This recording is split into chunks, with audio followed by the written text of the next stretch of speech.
Chair. Thank you. Thank you. Good evening and welcome to this Performance, Governance and Audit Committee meeting on Thursday the 9th of June 2022. My name is Councillor Wendy Stamp and I'm the Chairman of this committee.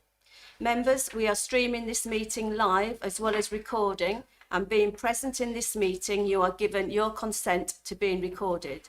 During each item, please put your hand up to indicate if you wish to speak. I will then invite you at the appropriate time. Please note that the YouTube live stream sound recording is dependent on the correct use of microphones.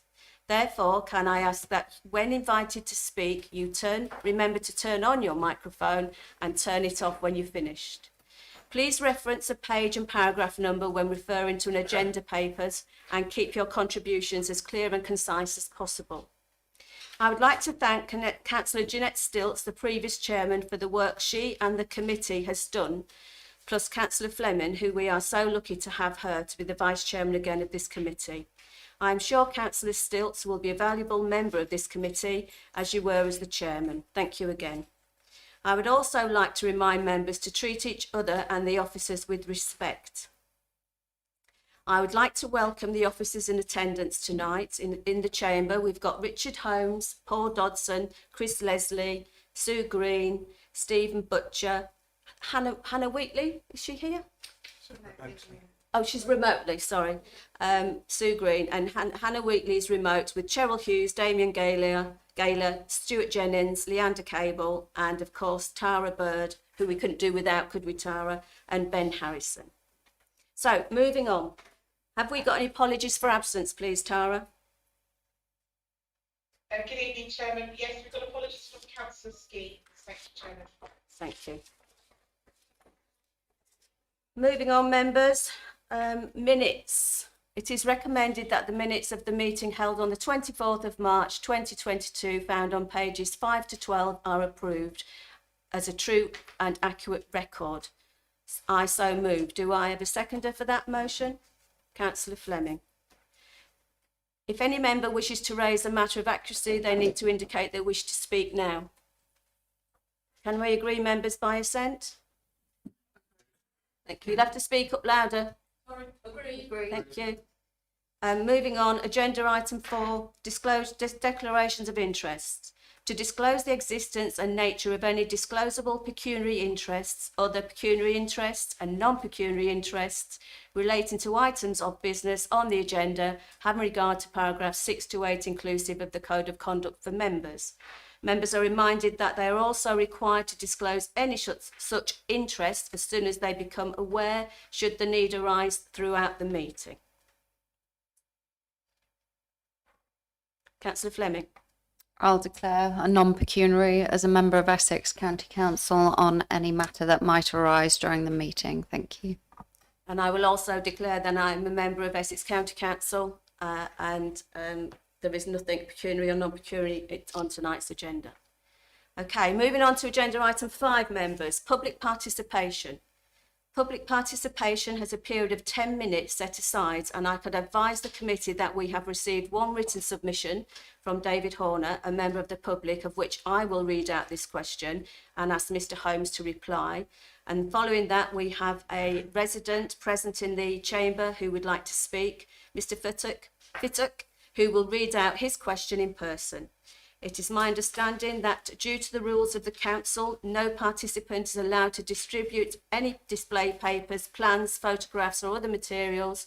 Members may have received information prior to the meeting. Mr. Fittock has indicated he will struggle to ask his question in 2 minutes of the allocated time, but I will ask him to try.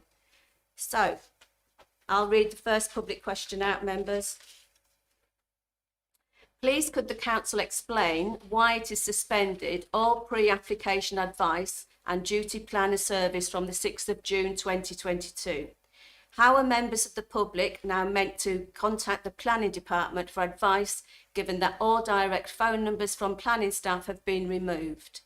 The MDC planning department are already recognised by the wider public and other planning professionals as failing. So how does MDC expect to recruit new staff to an organisation that is perceived to be in dire straits, and do members acknowledge that the failure that failure to provide a pre-application and duty planner service are a very public sign that MDC's planning service needs a complete and urgent overhaul. I'm going to ask Mr Holmes to read the reply out, please. Thank you, Mr Holmes. Thank you, Madam Chair. Whilst there is no statutory requirement for the local planning authority to provide pre-application advice, the LPA acknowledges the importance of pre-application advice in the planning process. This is something the Council has proactively looked at and expanded in past years. Unfortunately, the planning service has been carrying a number of vacancies for some time, and even though there has been a conscious effort to recruit staff, the Council has struggled to provide the high-quality customer service experience they would like to achieve, and therefore has needed to take a serious consideration about prioritising workloads. This has resulted in the decision to put on hold the pre-application offer to ensure the statutory services are being provided and that we limit the frustration for our customers as they are aware in advance of the predicament we find ourselves in. Malden District Council will continue to look towards recruiting and correcting the correct team members alongside a number of other ideas and options to ensure the planning team are able to reintroduce pre-application advice opportunity. However, it is worth noting the issue is not restricted just to Malden District Council, and other authorities have had to make similar decisions and in some cases made decisions I consider perhaps to be even more extreme. Notwithstanding the above, the entire Council has had a root and branch restructure that went live in November 2019. One of the key outcomes of this restructure was to encourage a channel shift in customer interaction. Members agreed to a new direction for customer service that does heavily rely on IT and limits customer interaction with specialists in the Council, and therefore the customer experience would be very different before the transformation. The Council recognises the need to set out the position clearly for its customers and will improve the messaging for greater clarity. Thank you, Chairman. Thank you, Mr Holmes. Right, Mr Pittock, would you like to come forward and take a seat? And it's usually Councillor Fluke or Councillor Lagan will help you. You need to put on the microphone and you wait for the two minutes has magically appeared on the clock. Soon as you start speaking, the 2 minutes will start. So Okay. Just take your time, breathe, you'll be fine. Do I do my introduction first, then start the clock? Sorry? Okay. You turn your microphone on, Mr Pittock. Dear Madam Chair, Council and Officers, I'm referring to Corporate Performance Q4 Appendix 1. Question 1 is the 75% trigger. Why is it not prudent to conduct a speedy partial review? I'll quote from the Inspector. If strategic allocations deliver less than 75%, it commits the Council to a partial review. It will allocate additional housing sites if necessary and will ensure sufficient infrastructure capacity is available. I have a second question. S2D Maypole Road is forecast at circa 4% build out, well below benchmark studies of 9 to 12%. A drop from a planned 126 to 50 per year is best part of a loss of a year's land supply. Is there not a possibility that the numbers are being unduly micromanaged, creating reported instability? Third question. The Inspector commented that the Council had put forward modifications that make it clear significant infrastructure constraints exist, which will strictly limit the capacity for development, and explicitly state that the Council will resist proposals unless they can be accommodated without prejudicing or delaying planned infrastructure improvements. So is there a risk that required infrastructure will be compromised due to S2D S106 contributions being delayed, or hostile developments in the wrong location whilst the full LDP review is being undertaken? The fourth question, the report states that land supply increased from 3.26 to 3.37. 3.26 has been accepted as incorrect. It should have been 3.78. My belief that there's another 90 that was excluded from the calculation, bringing up to 4.07. Hence, it has not increased from 3.26. It declined from 4.07 or 3.78. I would like to end by quoting a Southminster parent whose child has been told to attend William Defellas School due to lack of infrastructure, i.e. school places. He said, I live local. My son should go local. I've paid into this village for the last 11 years to end up with this. Thank you very much for your time. Thank you, Mr Pittock. Turn your microphone on. Mr Dodson, would you like to attempt to answer those questions, or do you want to give a written reply to all members and Mr Pittock? I'm sure you could answer one or two of them, maybe. I will answer by written response, as I didn't have a chance to review all of those questions prior to the meeting. But certainly the points made around the 5-year housing land supply, which I think you were still talking about towards the end, The 5-year housing land supply is 3.66 years, and that will be our published figure.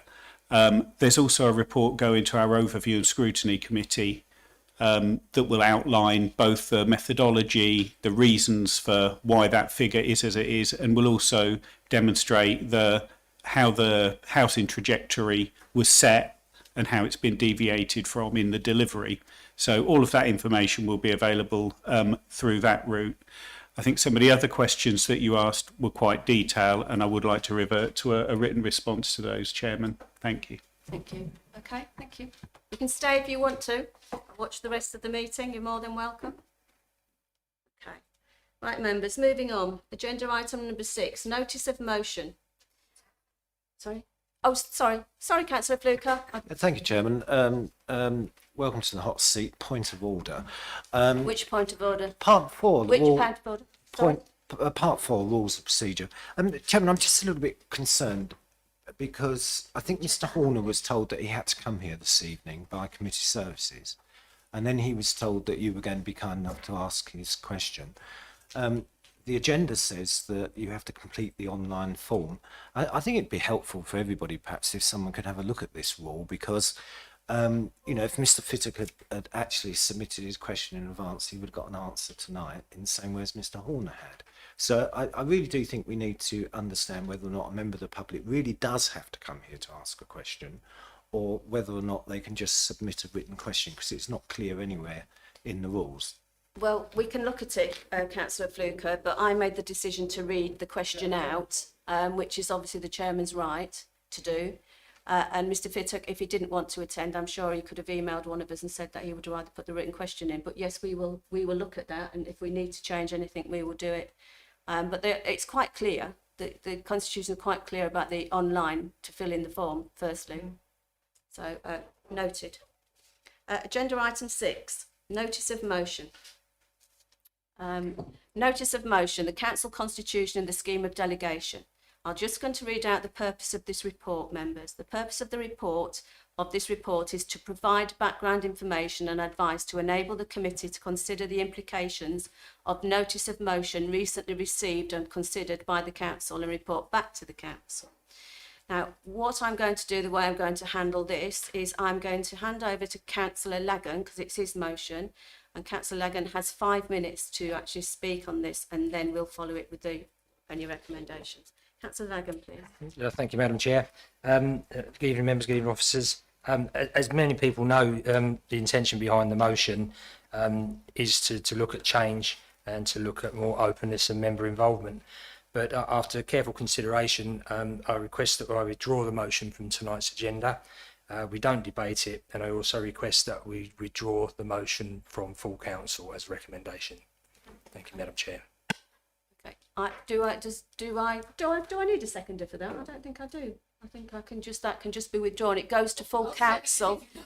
Okay, thank you. I'll have a seconder just in case. Thank you, Councillor Thompson. But I think it just goes to full council because it was proved and recommended to come down to this committee. So I think just to cover all bases, because I'm a little bit unsure. Les Tara, do you know? Or Mr. Jennings?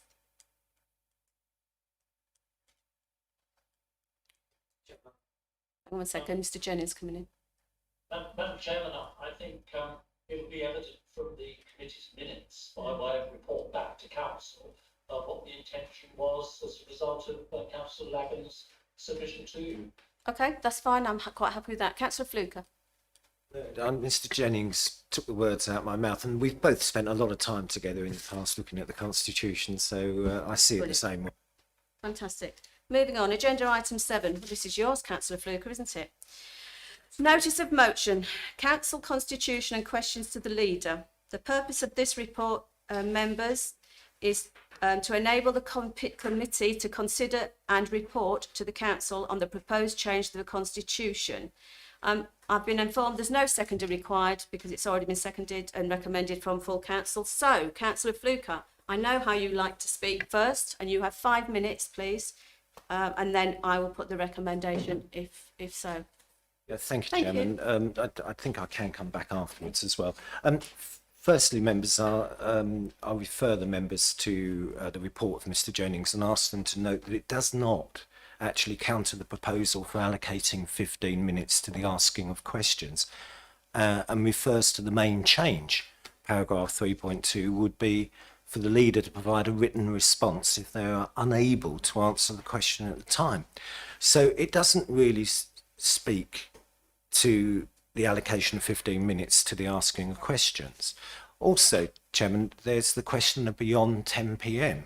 I mean, if one looks at Part 4, the rules procedure, and in particular Rule 1.6, I think it is, it's not relevant because within that rule it says quite clearly that meetings can, it's a bit woolly, but it actually says that meetings can only go on for 2.5 or 3 hours. So that's actually sovereign to anything in there. So, Chairman, I tabled this motion in the spirit of public interest, openness and transparency. Although the council has a Conservative administration, no one group or political party has an overall majority. For that reason, it's imperative that all members, especially those that are not members of the Conservative administration, are given the opportunity to ask questions of the leader of the council. Moving forward and beyond this evening, Chairman, the right to do so will become even more relevant towards the end of this administration, and particularly so in the build-up of the district council elections in May 23. Part 4 of the procedure rules, Rule 1.3m, allocates a total of 15 minutes for both questions and answers from the leader to be heard.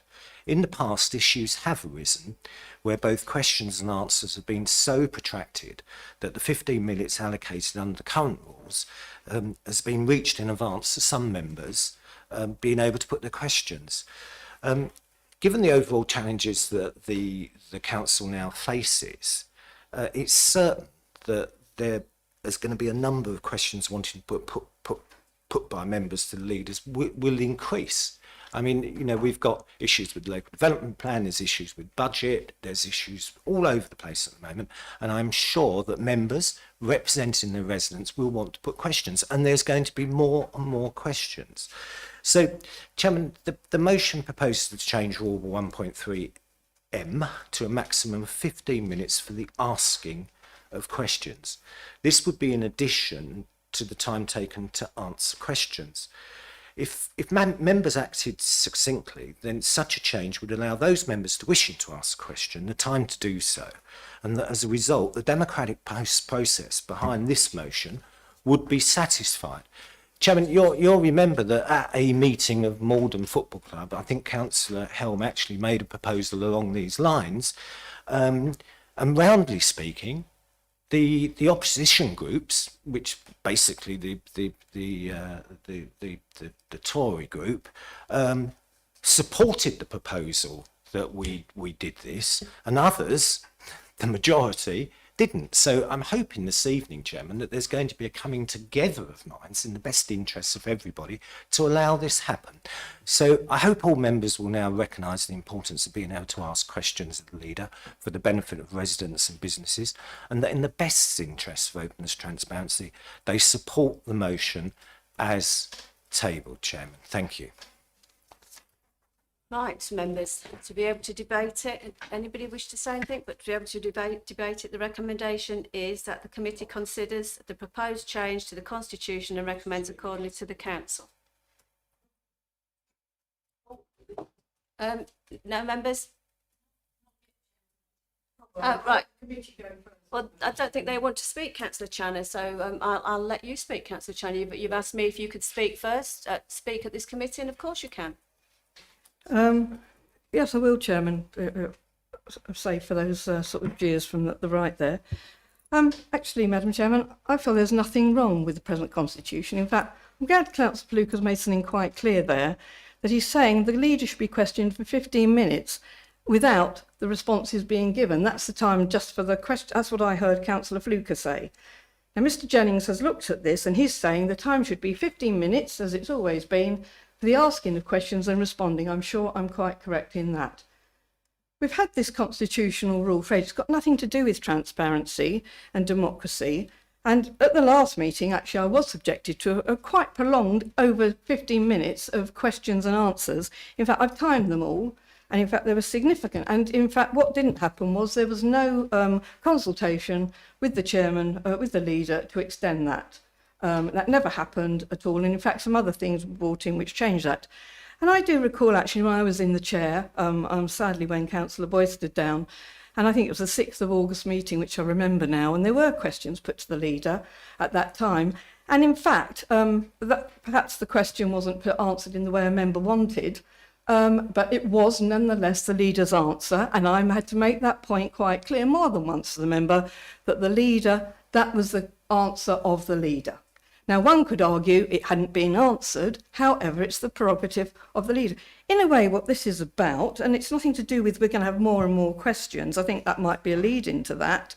And in fact, I would say 2 years ago was a far more torrid time when perhaps a lot more questions could have come forward, and a lot of challenges, certainly within the last 2 years, 3 years, I would hasten to add. And I won't go into the reasons what they may be. But yes, we are going on with the business. But I think what has been held in the Constitution previously is sound. It does answer the openness and transparency. And in fact, during that question time, when there was a question, and it was Councillor Stilts actually asked it regarding the pontoon, and I could give so much information, I actually offered and said that I would give a full answer in writing and circulate to all members. And I believe that should be the leader's prerogative. Nothing to do with not valuing democracy and transparency.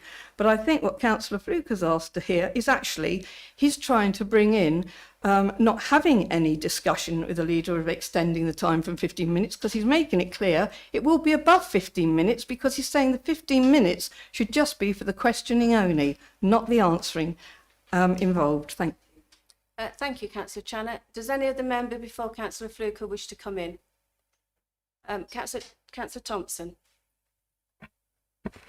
Thank you, Chairman. Well, Councillor Channer said everything I was even contemplating saying, so I won't keep anyone for long. I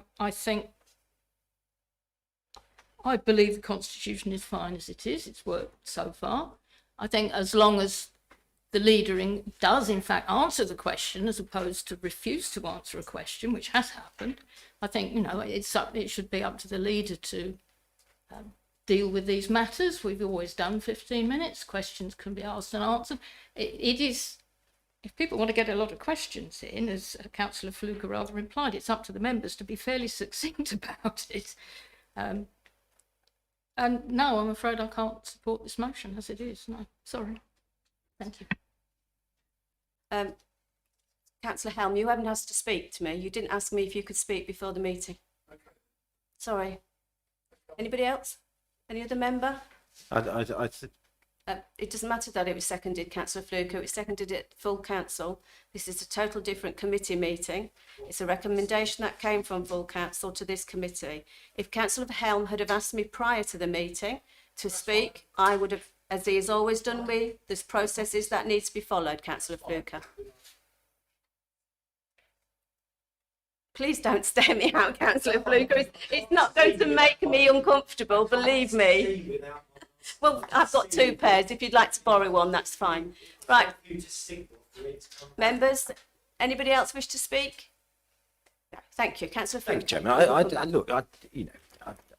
I'm sure that Councillor Ham wasn't going to say anything innocuous, so I'm a bit surprised you stopped him speaking. But I think what he was going to say was both the leader and the deputy leader at a previous meeting actually voted in favour of this motion when they were in opposition.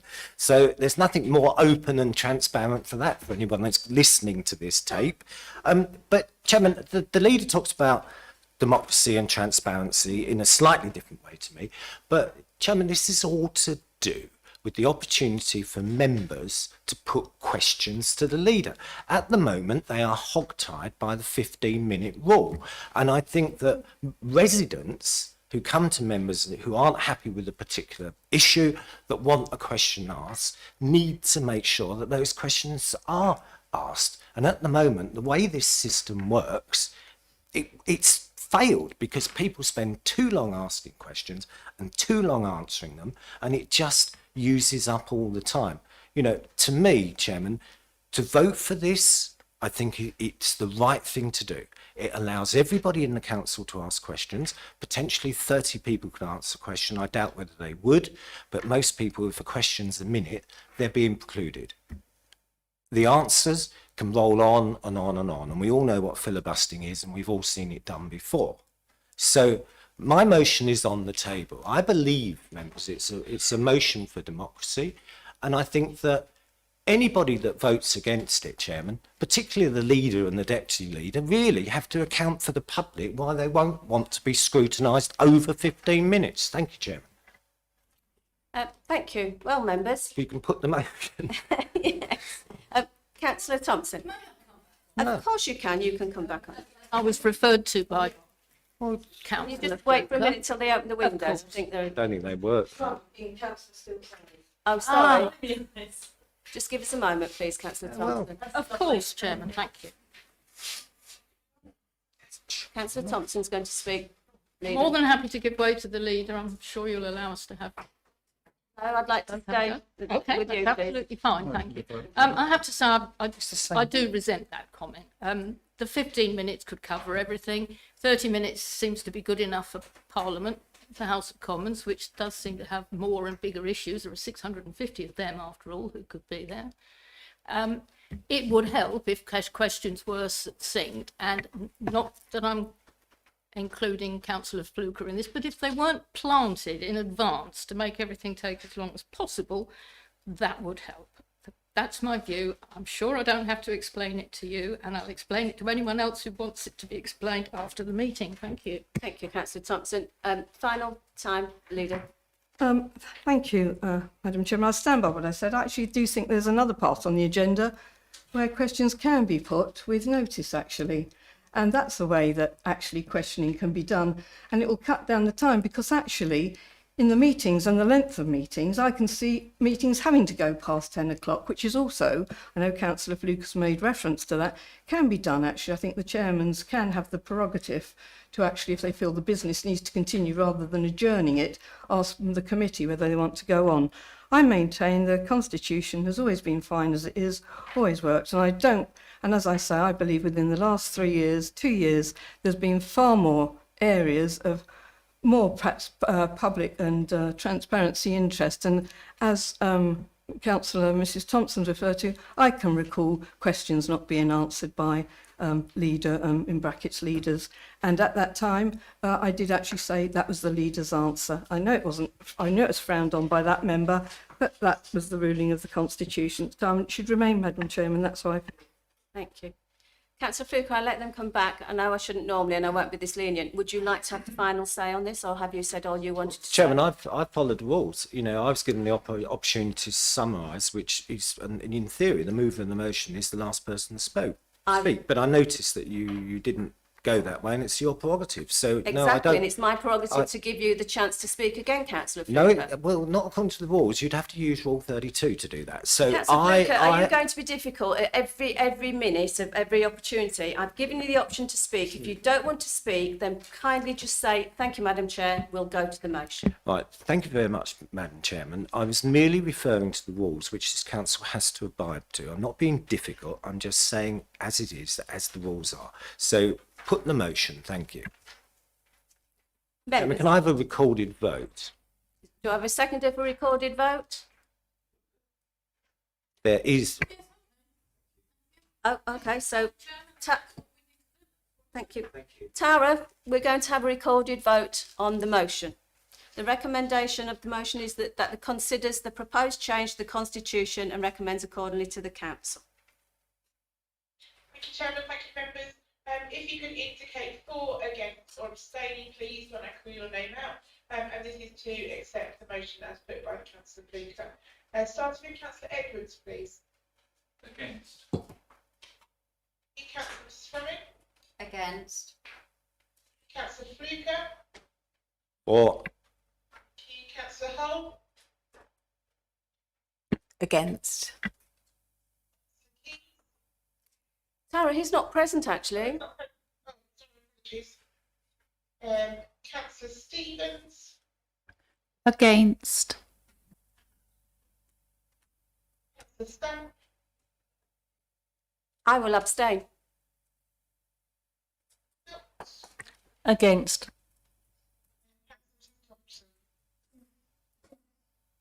It's against, Tara, if you didn't hear that. She didn't have a microphone on.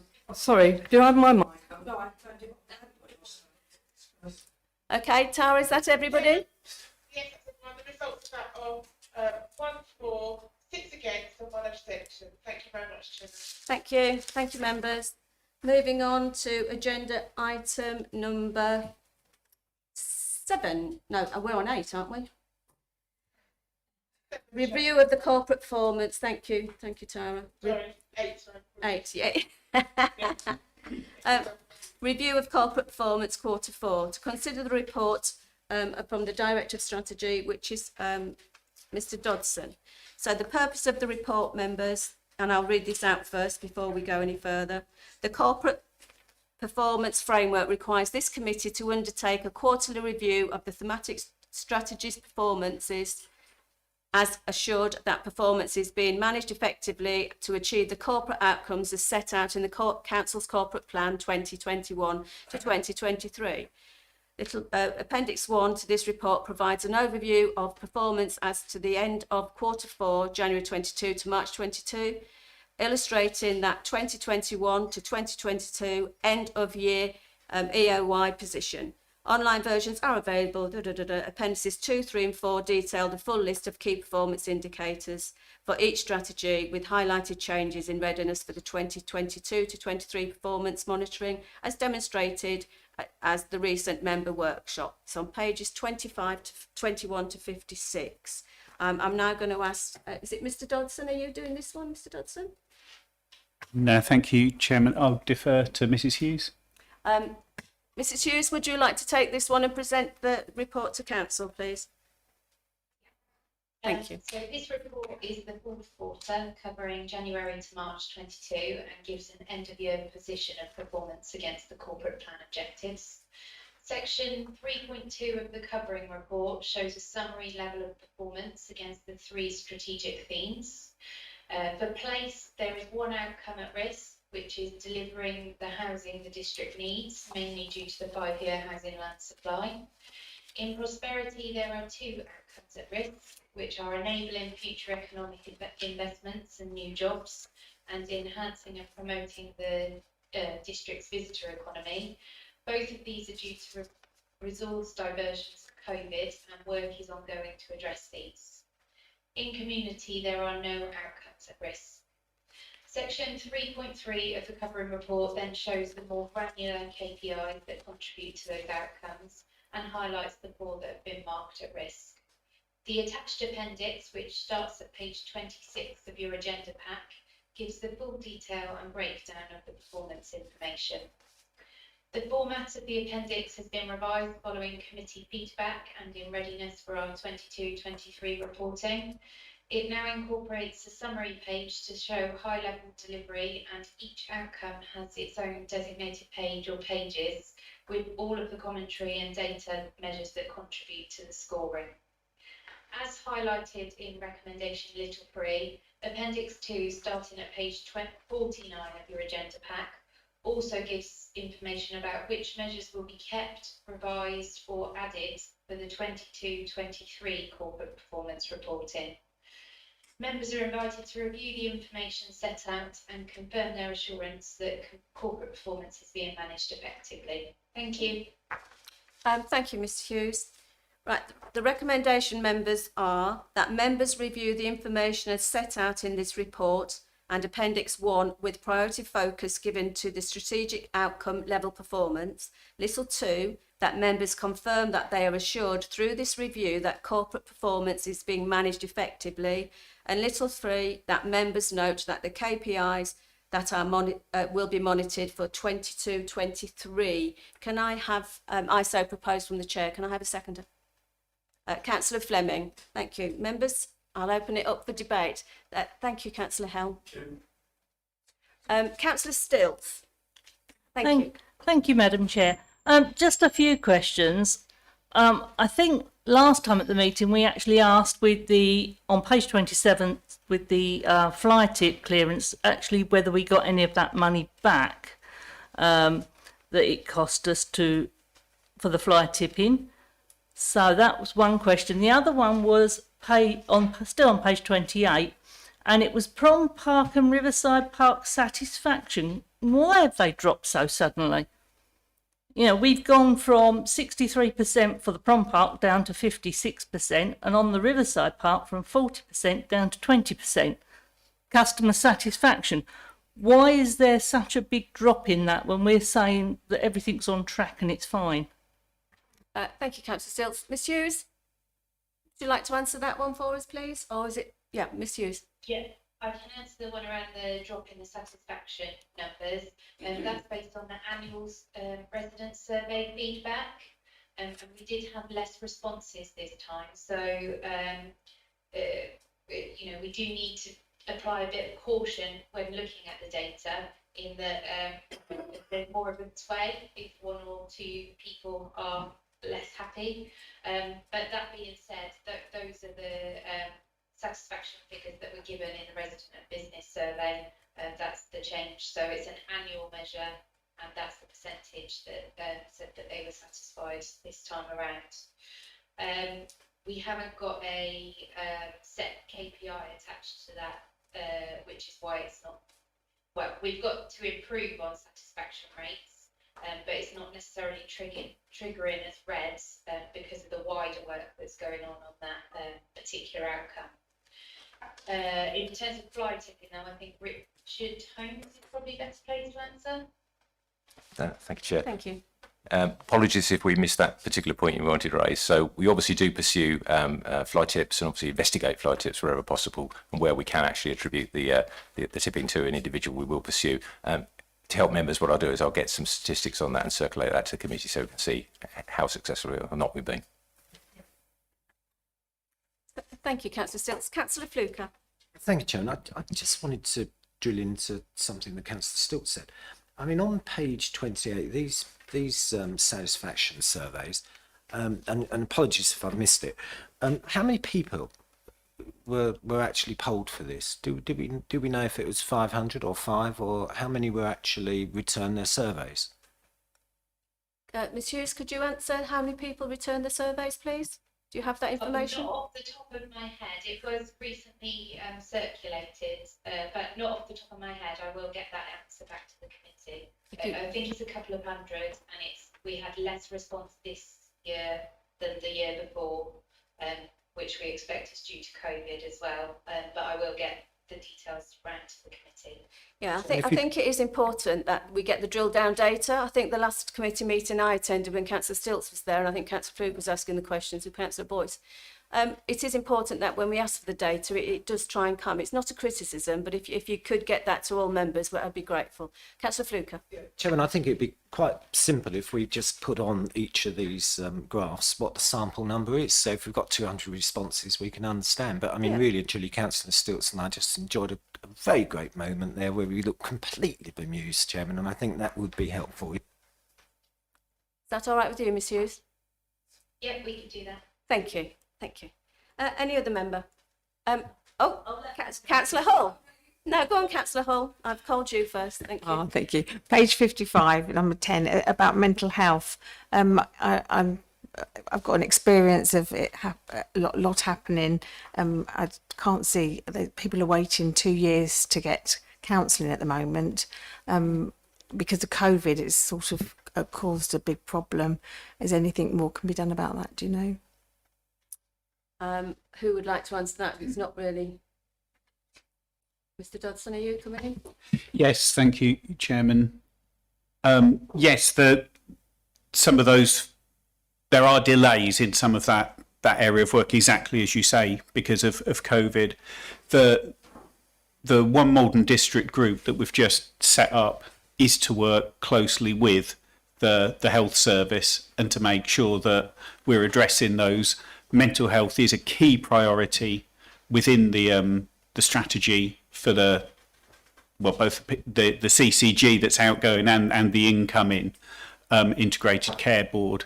So we will be pursuing that through them, and I totally agree. It's something that's really important, given the statistics as well that are around mental health, not just in this district, but across the whole county of Essex. So we've got the highest suicide rate in our area at the moment. Thank you, Councillor Hull. Councillor Stilts.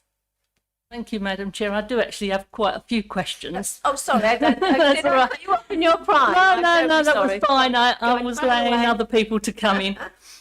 Page 37, can you explain why the Visit Malden District web traffic has dropped quite dramatically when we've had the channel shift and so many people are going on the website? Very good question. Who's that? Who's going to answer that? I think it's that. Is that you, Miss Hughes, or would that be? Yeah, so the quarterly changes in that chart are largely seasonal changes. I assume you're talking about the PA chart. Yes, she is. District web traffic, yeah. So the peaks and troughs are largely seasonal changes. Councillor Stilts. Another one? Yeah, there's another one. There's a few more. Page 38. Can you put your microphone on, please, Councillor Stilts? Thank you. Page 38. We say we attract a large footfall from the motor show and the steam fair. As it has been indicated, both of these are not returning. What are we going to do to get business in for those two big events? I don't know who can actually answer that. I don't think. Mr. Holmes. Thank you, Chairman. Yes, we have had the larger events in the past, which have obviously brought visitor economy and brought attractions to the town itself. Steam Fair, as you say, is now out of our control. Effectively, they're moving into a different operating model, stopping what they're doing effectively. And the car show itself was done in partnership with a club and a charity, and unfortunately they were unable to support it to the level that we could actually step up and take the slack, in fact, and take over from them. So that meant we couldn't actually run that show. However, I know Mr. Butcher's looking at a number of commercial opportunities, and that does include concessions and events on Prom Park. So I think our bigger plan is to look at other attractions and look at other possible options for us to take the events forward. Thank you. I'm just going to stay with Councillor Stilts, and I've got Councillor Edwards and Councillor Hull. Okay. Page 45, C12. It's the percentage of MDC customer-facing staff who have received Make Every Contact Count training. We got quite a big drop on that. We were on target, and now we're only 63% of our people doing the training. Who's going to answer that one? Oh, thank you. Thank you. That's good. Thank you, members. That's due to the turnover in our customer-facing staff. So we have had a quite a sizable turnover in the last 12 months of our staff. So that is a programme of work that we will be reintroducing, and we have got a number of staff that will be undertaking that training. Any more? The other one's page 55, but I don't think we've come on to that one yet. I can always come back to you. Councillor Hull. Just like to say, the churches together are holding in Burnham on Crouch, Elm Farm, on the 10th of July, a Wheels and Paws attraction that, if it's anything to go by from last year, we had many people there. So I hope you can all come to that. That was a cheap advertising thing for Burnham on Crouch. I'll let that go because I'm a Burnham on Crouch member. Councillor Edwards. Yes, thank you, Madam Chairman. I've just got a question on the events and the promenade.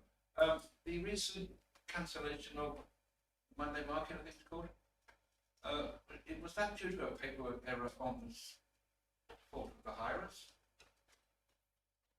Was that Mr. Holmes, I think, that one? Thank you. I would put it as a communications issue between the operator and the council. We were looking for a certain level of information. I think there was probably, I would say, a communications breakdown between the two parties, and it got to a point where actually it was very close to the event and the operator wasn't able to provide that level of assurance. We've subsequently spoken to the operator to ensure that we do have that level of communication, obviously ready for the August bank holiday market coming up. Does that to do with risk assessments or documentation they couldn't provide at that time? Yes, general documentation, basically around risk assessments and things such as food hygiene certificates and things like that. So I think all of it was possible, but I think the timescales were challenging, and I think there was a difference of view as to the level of information required. Thank you. Answer why. Thank you. Any more? Councillor Fluker. Just sort of developing on what Councillor Edwards said. Yeah, and a lot of people were disappointed. I know. You know, I would have thought moving forward, and Mr. Holmes hasn't mentioned it, but I'm sure he's done it. But you know, we really need to have a template right at the beginning when somebody comes to us and says, "Right, this is what I want to do." You know, the first thing that should be on there really is public liability, risk assessments, method statements, health and safety, then all your food hygiene certificates, and then saying how we're going to deal with it. So if we have something in place right at the beginning, then anybody that comes to us is under no illusion what is required, rather than waiting until the last moment and we can't tick the boxes. So I do hope, and I fear the way your thumb is hovering, you're about to reassure me. Mr. Holmes, yes, I'm sure you are about to reassure Councillor Fluker. You're exactly right. That's what the council does require. But what the issue was between asking that question, COVID, and we're also dealing with an operator who's been operating for a number of years with the council. That gap and then restarting, I think, created a problem. So when we came back to reaffirm the position, it was very late in the day to do that. But what I would say is that the bank holiday market concession will be renewed at the end of this year. It will be picking up our standard terms and conditions, but set out exactly all those points you said before we even sort of enter into those agreements. There's assurances around what will be provided. So it's a tighter process going forward. I would say that probably give you that level of reassurance. Thank you. Anybody else, members? No? Well, we have a proposal and a seconder. Can we agree by assent? Agreed. Thank you. Agenda item 9. Purpose of this report, this is the review of the corporate risk quarter 4. The risk management policy requires this committee to undertake a quarterly review of the corporate risk register and assurance that the corporate risks are being managed effectively, obviously in Appendix 1. I'm sure everybody's read these appendixes, but hopefully at the next meetings I won't have to read so much out. It's attached to the report for this purpose. So I'm going to, before I put the recommendation forward, I'm going to hand over to, is it Mr. Dodson? Or is it Miss Hughes again? Oh, sorry, Miss Hughes, you're working very hard today. I've put Mr. Dodson's name for them all, but it's obviously you. Thank you. Okay, so this report is the fourth quarter covering January to March 2022 for the corporate risk register. Appendix 1 is found on pages 59 to 66 of your agenda pack and gives the full table of the corporate risk register as at the end of March 22. Section 3.2.1 of the covering report shows that no risks have changed direction since quarter 3. But section 3.2.2 highlights a new risk that has been added for this quarter, which is risk 32, failure to manage the operational impact of the cost of living crisis. Members are asked to review the risk register update and confirm assurance through this update that corporate risk is being monitored effectively. Thanks. Thank you. The recommendations, members, are little 1, that members review the corporate risk register in Appendix 1 and provide comment and feedback for consideration. Little 2, that members are assured through this review that corporate risk and is being managed effectively.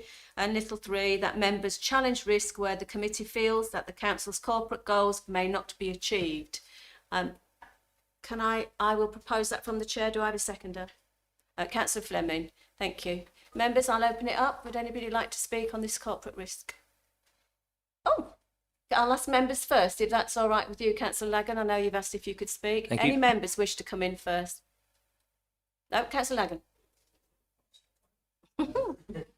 Thank you, Madam Chair. Thank you, members. Obviously, I'm not on the committee, so I don't scrutinise the documents as detailed as other members do.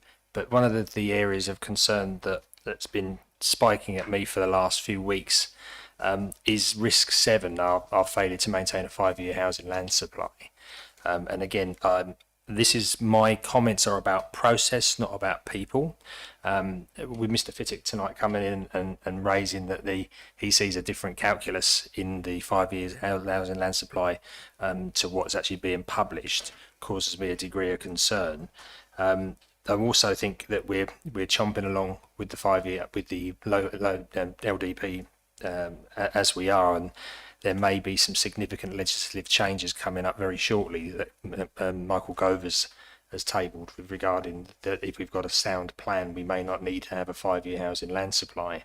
So it's really to share with members my concern that I think it may be time for us to sort of maybe have a pause and to get some more detailed information and to see how scrutinising the current review of the LDP and how that goes forward and the impacts that it could have if things significantly change because of Mr. Gove's potential recommendations. It can also, and I'm talking from a naive perspective here, but it could also be a point that it could save us a significant sum of money. I know council have approved it, but I feel that because of the magnitude of the risk that this carries, those points should be considered, and I intend to bring a paper, put a motion to whatever committee that I need to put it through with lots of detail to raise those concerns, because I think this is something that if we get wrong going forward, it'll be catastrophic for the district. So that's just a point, Madam Chair. Again, it's about process, not people. And thank you for letting me speak. Thank you, Councillor Lagan. Mr. Dodson, do you want to come back on anything like that? Yes, I mean we've had a. Thank you, Chairman. We've had a discussion, I think, in council previously, and certainly in the working group around the LDP and the issues with the review, the issues and the relative risks of progressing at pace or waiting for legislative changes that may or may not come. And you know, even in this programme that we've been working on with the LDP, the legislative changes that have been proposed have changed at least twice. And whilst the bill's on its way through Parliament now, there's no certainty still at the moment of the changes that are coming. So it is important that we continue on with the work. You know, there are a number of authorities who paused their plans and who were challenged by government because they'd done that, and that there were also some which have withdrawn plans. The most effective way of having a strong planned housing delivery within a district is to have an up-to-date LDP. So the overall risk, to me, that is the lowest, is to progress and to ensure that the work can inform any change, can still continue and be informed by any changes to legislation that come alongside it. And at the moment, that view hasn't changed from when it was previously discussed. As I say, I think it was at council or the working group, but there's certainly been discussion around that. But obviously, as further certainty comes around the legislation and the implications of it, it's something that officers will take into account. Thanks. You can come back, Coach Camp. Yeah, and I appreciate that, you know, Mr. Dodson. I sort of understand that. It's for me, it's all of those things, but it's also having the time maybe to have. I wouldn't get rid of the plan. Yeah, I wouldn't sit here. Council wouldn't accept it. I could really understand that, but I also think because there's so many questions and variables that are coming into the plan review now. I feel with the information that I've started to gather from external, from other agencies, etc., that you know you could potentially review the plan, but not at the level that we're doing, but at a lower level. It's just more of an option on it before the certainty comes in, because we don't know where about significant infrastructure projects are going to go ahead down in Bradwell. There's a lot of anomalies that we just don't know. So from my perspective, from a member's perspective, I still think we should circulate the information, and I'm not going to do it covertly. And if members feel that it's worth taking further, then we will do that. If members feel it's not, then we're not. It's not a criticism, and I understand that you need to carry on with it at the moment. So lots to do. Do you You don't need to come back on that, do you? Thank you. Anybody else? Councillor Fleming, please. Thank you, Chair. Through you, I just wanted to ask Mr. Dodson, when he was talking about legislative changes, were you referring to the infrastructure levy? I just wondered if we'd put in some thought and preparation as to how that would play itself out. Thank you. There isn't the clarity within the bill at the moment to prepare fully. I mean, there are proposals around the changes to the infrastructure levy from section 106. There's also changes around proposals to have street votes on whether people have extensions built.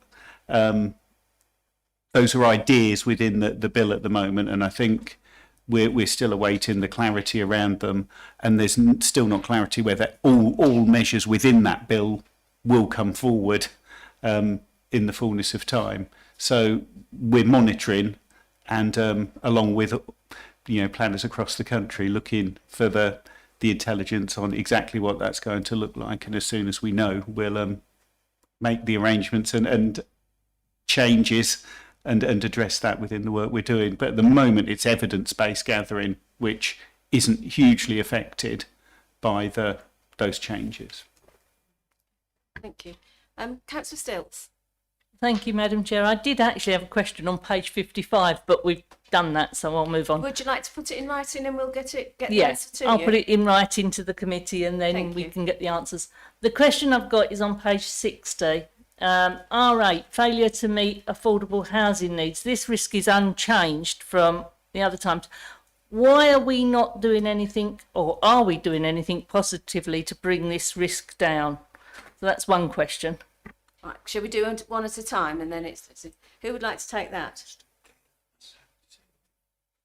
Mr. Dodson's going to answer that, not Mr. Gale. Yes, our affordable housing delivery has been reasonably good over the last few years, and we're also continuing to monitor the delivery and make sure that's happening. We're also, where you'll recall, a paper came around commuted sums and ensuring that when housing couldn't be delivered, that we were taking commuted sums. And you'll also be aware of the projects that are being brought forward through the commercial team to look at how we as a council can enable further sites to be available for affordable homes delivery. So there's considerable activity going on there, but there's still a risk attached with it until it comes to fruition. So that's why it's unchanged, but it's not that there isn't a lot of activity going on to ensure that we achieve those targets. Thank you. I'm going to stick with Councillor Stilts first, and then I'll come back to you, Councillor Stilts. Well, thank you, Madam Chair. The other one, still on page 60, is R15, which is the failure to plan and deliver balanced budgets over the medium term. This is at risk, and it's unchanged. What are we doing to bring this back down? Oh, welcome. Thank you. Thank you, Chair. Thank you, Chair. Yeah, okay, so in terms of that side of it, we've obviously had the all-member briefing, which I think outlined a number of the activities going on around that, and it was circulated to all members with the Q&A responses around that, which list actually the sustainable actions that are going in.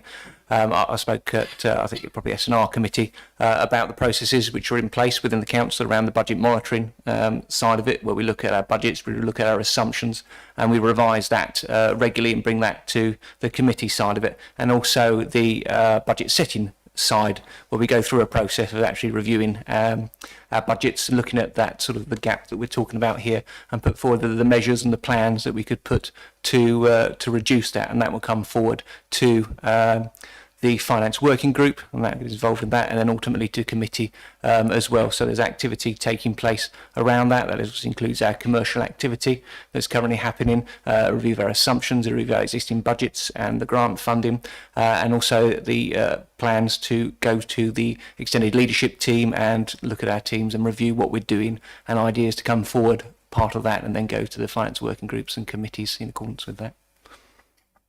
Any more, Councillor Stilts? It's another one. Page 61, R14, unable to recruit and retain staff with specific skill sets is an at-risk, on the at-risk register. What are we doing to bring that one down? Mr Holmes? Thank you, Chairman. This is an ongoing challenge for us in terms of, as I say, recruiting into specialist roles. There is, in particular around planning, there is a national shortage of planners, skilled planners. We are in a competitive environment.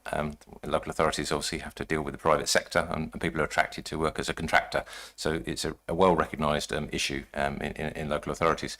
As early as this week, I was speaking to the Planning Advisory Service to get some support from them, and we're looking at a number of options around how we can actually attract planners to us, how we can look at changing the way we advertise for planners, what we call planners in terms of our structure, and also looking at some other innovations around offering sort of experience to planners that work at other authorities on secondment who might come in and do some project work for us. So those things are in train. In terms of, we have a number of vacancies that we've been carrying for throughout sort of transformation through to this period, and they've been advertised on numerous occasions. So it is a real struggle. But there are a number of things that we're doing now slightly differently, looking at things in a slightly different way, and we hope that will actually make a difference. Last one. One more.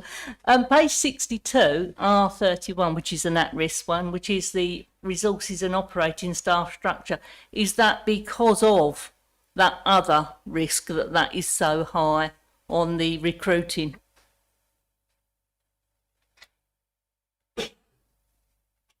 Essentially, yes, Chairman. Thank you. Thank you, Councillor. I've got Councillor Fluker, then Councillor Channer, and then Councillor Fleming. Councillor Fluker? Yeah, thank you, Chairman. I just really wanted to drill into something that Mr. Holmes said, because if you look at our neighbouring local authorities, Chelmsford have 19 vacancies, but none in planning. Braintree has 18 and 1 in building control. Colchester 36. Interestingly, they have 2 in building control, but they also have a vacancy for a planning enforcement apprentice. I think that needs looking at, doesn't it? Uttlesfords don't have any vacancies at all, but I suspect that's something to do with their website. Tendering 12 vacancies, 2 in building control, and according to the Malden District Council website, depending how you go into the website, one side says there's only 3 vacancies at the council, the other side says there's 13, but there's only 1 in planning, and we know that's not right from the information that the Director of Service Delivery gave to members on Monday.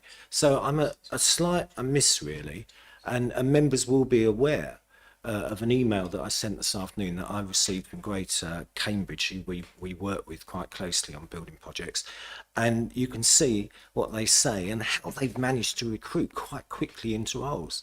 I know we have a peninsular effect here, but at the end of the day, I was expecting to see a lot of vacancies locally, and there aren't. So, pick the intelligence out of that. Is there a question there, or you just want Mr Holmes to comment, Councillor Fluker? I was just really questioning Mr Holmes in relation to, what he says. I think that there is a shortage of planning officers nationally, but from the intelligence that's available from other councils locally, it doesn't seem to be as bad as what it is for Malden at the moment. So, I think maybe we should be talking to some of our neighbours, and I think there was a meeting planned with Uttlesford, but this thing about planning enforcement apprentices, and how are our neighbouring local authorities trying to, recruit, how they managing to recruit. And I think, Mr Holmes, I sent you the letter that I received from Greater Cambridge, and I think it makes good reading, but I'm going to refer to that later on. Mr Holmes, would you like to come back, and then we'll go to Councillor Channer? Thanks, Chair. I might, if I may, just invite Hannah Wheatley, a Specialist Services Manager, to just give a comment, because obviously Hannah's role is as an operational manager, is to fill those vacancies, and I think Hannah might give you a little flavour of sort of some of the activities we're doing and some of the challenges we're facing, really. Thank you, Hannah. Would you like to respond? Yes, thank you, Chair. We do have a number of vacancies. We don't constantly advertise those vacancies, so there will be a discrepancy between the number of vacancies that we're carrying and those that are advertised on our website. Also, it's important to stress that sometimes we use the budget from those vacancies to fund agency staff, where we do have an urgent need to have someone supporting the activity within whichever team we're carrying those vacancies. So sometimes we might need to carry a vacancy so that we can fund that agency member of staff. And whilst we're seeing pressures in the planning team, I think it's important to stress that we do have similar situations within our other services to a lesser extent. But we do go out and we try and advertise those vacancies and to recruit permanent staff. But as Mr. Holmes has alluded, there are definitely skill shortages in the areas that we're looking for, and some of those areas can be quite specialist areas. And I think we're just seeing a lack of people going into those certain areas now, and it's certainly a national problem that we need to overcome. Thank you. Thank you. Councillor Channer. Thank you, Madam Chairman. If I could go to page 64, if that's okay, and R32, failure to manage the operational impact of the cost of living crisis, and obviously it could represent a risk to services, increased demand, etc. Areas of concern include housing and revenues and benefits.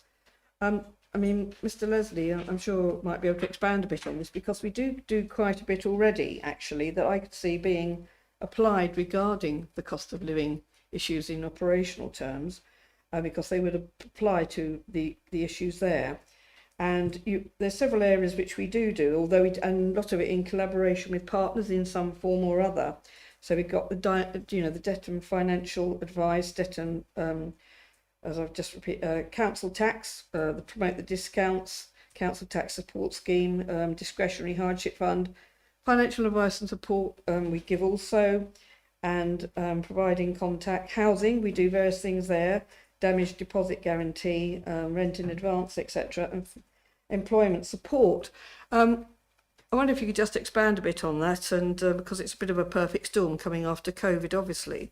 But what I would like to ask as well, hanging a hat on it, and it was as a result of something today I picked up, have we got an awareness? Because yes, we've got our residents being affected, and in fact this council being affected, if you want to put terms, with cost of living, cost of inflation, if you look at it. And of course, bearing in mind the financial situation as it is, and we know we've got to keep an eye on our medium-term financial strategy, are we mindful that perhaps some of our own workforce themselves may be subjected to concerns and issues regarding cost of living crisis? And have we got some intelligence going to work on that and giving perhaps necessary support? Because it's, no one is necessarily not going to be affected by this, regardless actually of cohort or sector. So thank you, Madam Chair. Thank you. Mr. Leslie. Thank you, Chair. So in terms of the risk itself, we're focusing on the pressures of the service that this creates. We're looking at potentially increase to the homelessness side of it, actually the budgets around that, finding houses suitable, and actually the impacts on our staff as well, and also on sort of the Revs and Bens team, which is obviously doing a lot of good work at the moment in terms of the council tax rebates and all the work they've done with the grants. If that's an increase in terms of the housing side of it, council tax support as well, and the hardship side of it. So there's a great many potentials around that. As said, there are a number of things that the council does to assist residents with this. That sort of detail is available on the website, and I believe Councillor Channer has covered a lot of those things as well, and including signposting people to the relevant other partners who can provide that additional assistance, as well as additional support that may be available, including that sort of the job seekers side of it, and also the Citizens Advice Bureau, which we currently have with us as well. So there's a number of activities that we do to help around that. Of course, it will have an impact on our finances, which was another item that was covered as well, which brings us into the budget monitoring process. And yes, absolutely, that's covered, and we're sort of seeing that side of it going on as well, and slightly interlinked with the workforce side of it. One of the pressures is, of course, around pay at the moment. That's looking, if we looked at that to factor in terms of the inflation to pay negotiations, we can expect that may be a pressure going forward on a national issue. For our workforce as well, there of course be costs, for example, the travel of petrol, etc., as well as even home. There is the energy side of it. We do have a wellbeing programme in terms of, obviously there's one-to-ones with members, and there's also a number of wellbeing activities, including support for the counselling service and other activities that take place within our team, as well as those mental health first aiders that we have allocated across the council. Thank you. The next person, please, Councillor Fleming. Thank you, Chair. I wanted to return to page 60, R8, failure to meet the affordable housing need. It says, although risk not changed, work is progressing, including utilising 4.2 million in commuted sums to bring forward further affordable housing. I was interested to learn what that work was and where the 4.2 sits. Is it in an earmarked reserve, or I just would like some more detail. Thank you. Mr. Johnson. Commuted sums go into an earmarked reserve. I can't go into all of the detail regarding the work, but it has been shared with full council on a couple of occasions around the commercial projects that are being brought forward to deliver housing projects. Thank you. Thank you. Councillor Edwards, please. Madam Chairman, going back to what Mr. Reed said about Kate, are our salary levels comparable with they Mr. Holmes, please. Thank you, Chair. There is an issue around specialist pay.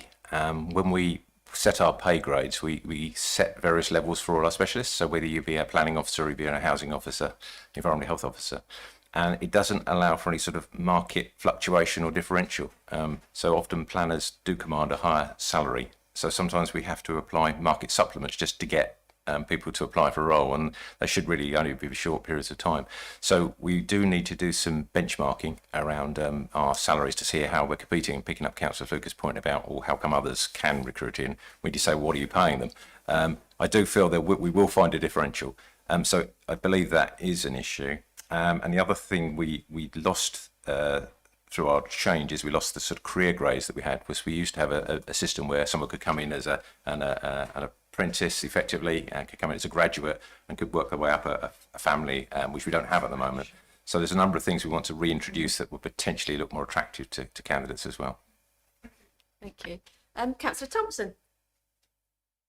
Councillor Edwards beat me to it. Thank you, Chairman, and thank you, Councillor Edwards. Thank you. That was almost word for word. Thank you. Brilliant. Well, members, excellent. Anybody else before we move on? Councillor Stilts? Okay, thank you, members. Well, the recommendations were, as I read out, the members review the corporate risk.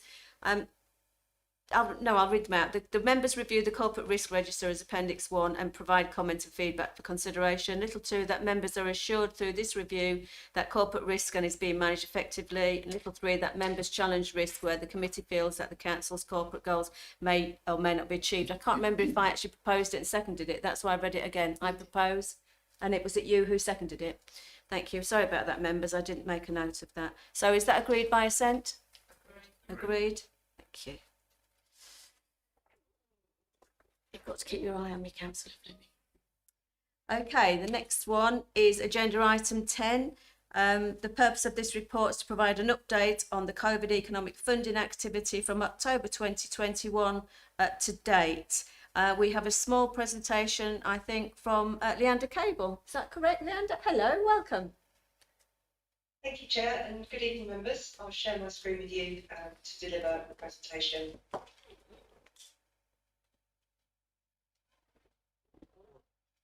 So as part of the local authorities' COVID Economic Recovery and Transformation Programme, this consisted of the Welcome Back Fund, the Contained Outbreak Management Fund, more commonly known as COMP, and the Additional Restrictions Grant.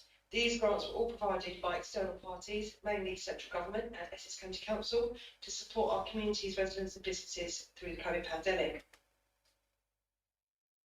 The Welcome Back Fund focused predominantly on visitor areas and high street areas, and it was to support the safe return between the periods of mid 2020 and to the end of March 2022.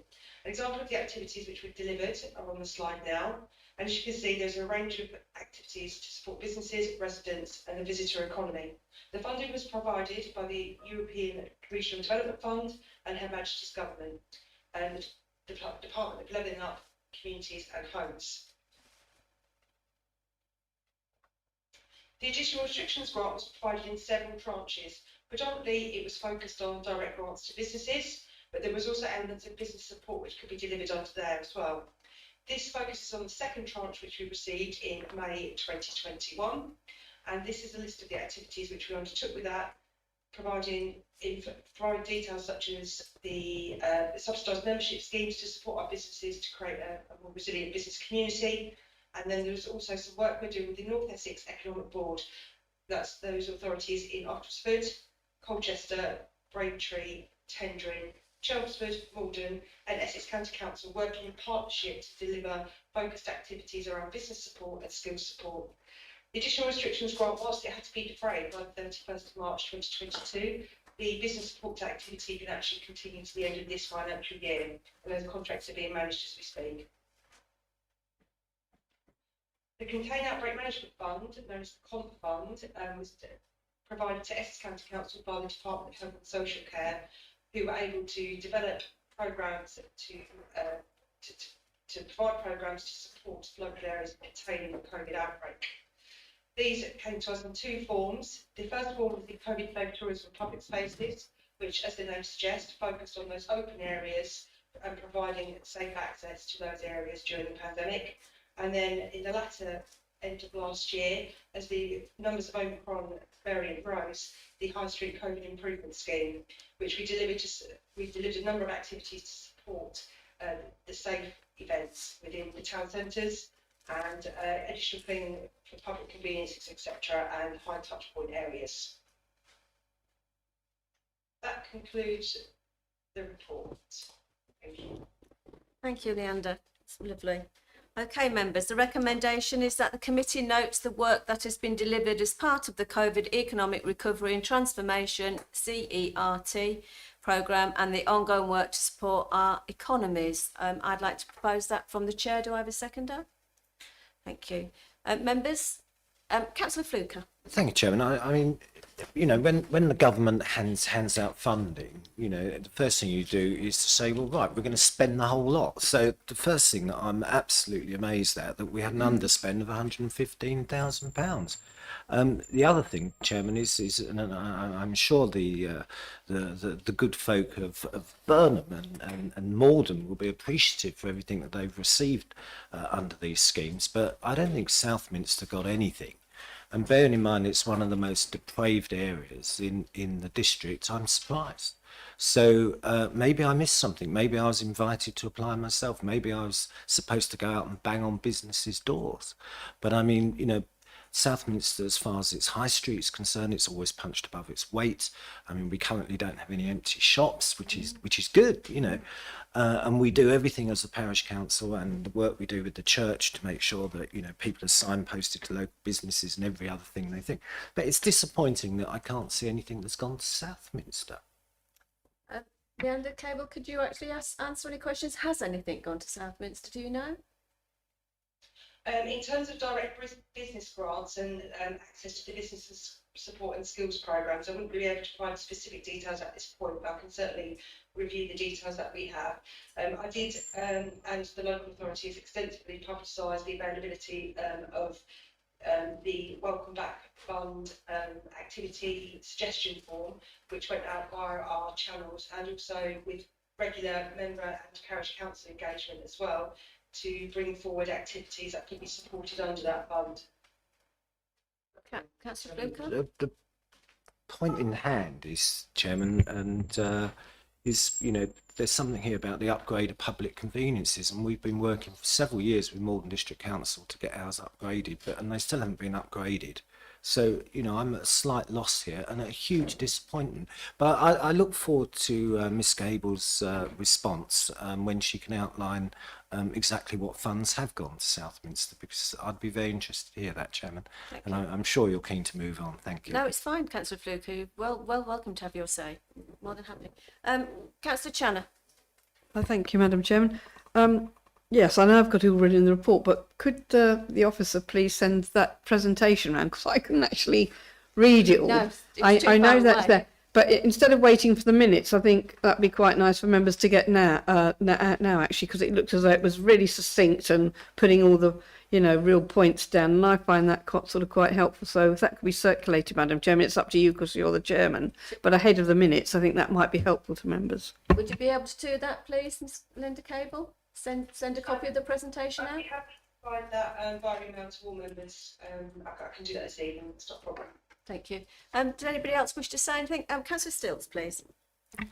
Yes, thank you. Going on from something that Councillor Fluke just said, we've got this underspend.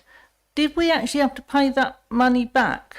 What did happen to that money that we haven't spent in these grants? Mr. Leslie. Yep. Thank you. So that grant obviously had conditions around the expenditure of it. So if it was not spent within that time, it have to be paid back. Okay. Members, we have a proposal on the table and seconded. Can we agree the recommendation? And I'd like to thank you, Ms. Cable, because you've done a lot of hard work since you've been on this council. So thank you very much. Moving on. Sorry. Oh, thank you. Thank you, Councillor Thompson. Agenda item 11, Chairman. Members, the purpose of this report is to update the committee on the actions identified in the 2021 annual governance statement. Is this Miss Hughes again, Mr. Dodson? Miss Hughes, welcome back. Yeah. Would you like to present the report for us, please? Yep. So this report provides an update on the actions that were identified in the 2021 annual governance statement that were based on improving our governance arrangements. The table at section 3.5 of the report shows the full list that was set out in the annual governance statement. Those in grey at the end of the table have previously been reported to this committee as completed. So of the two remaining actions, a commentary is given around progress. One of them is now highlighted as complete, and the action of draw out and link all of our policies and their objectives through a review of the local development plan will roll into the 21-22 annual governance action plan as an ongoing item. The committee are asked to review the table and challenge or feedback where necessary. Thank you, Ms. Hughes. Well, members, the recommendation is that the committee reviews the annual governance statements table, updates below, and the challenges where necessary. I'd like to propose from the chair. Do I have a seconder?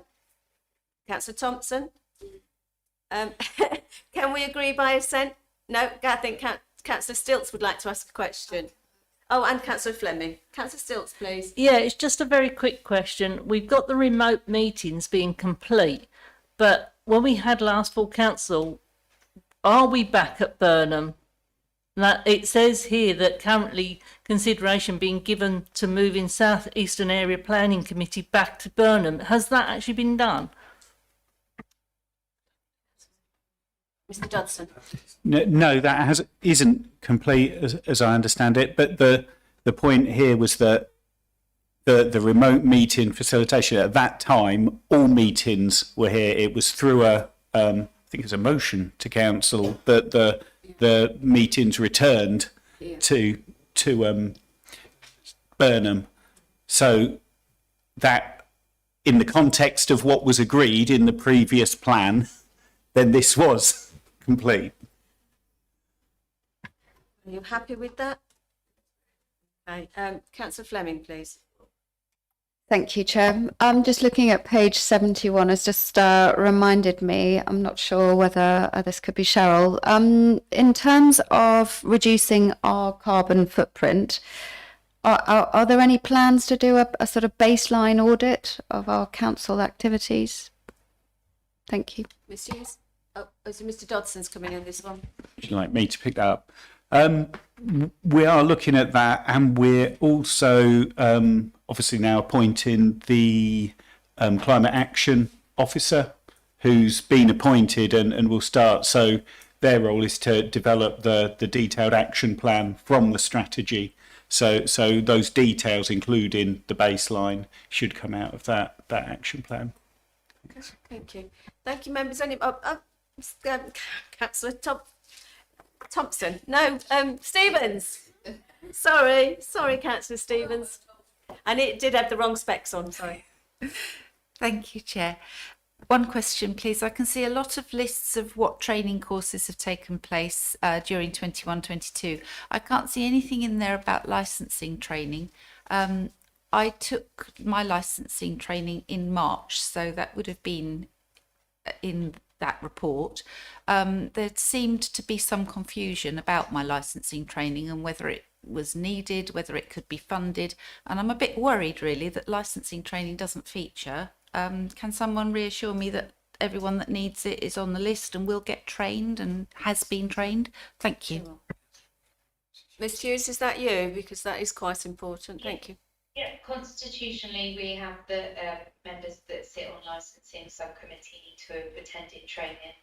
So all members that have been offered the training get offered the training when they come on board to the committee. And so that's all being progressed at the moment. And obviously last year, because these were the actions from last year, that was included. The reason that it's not listed is because it's a constitutional requirement rather than a best practice point. Councillor Stevens, would you like to come back on that? Because I think you shook your head as though you hadn't been offered it. So. I would, please. Yes, of course.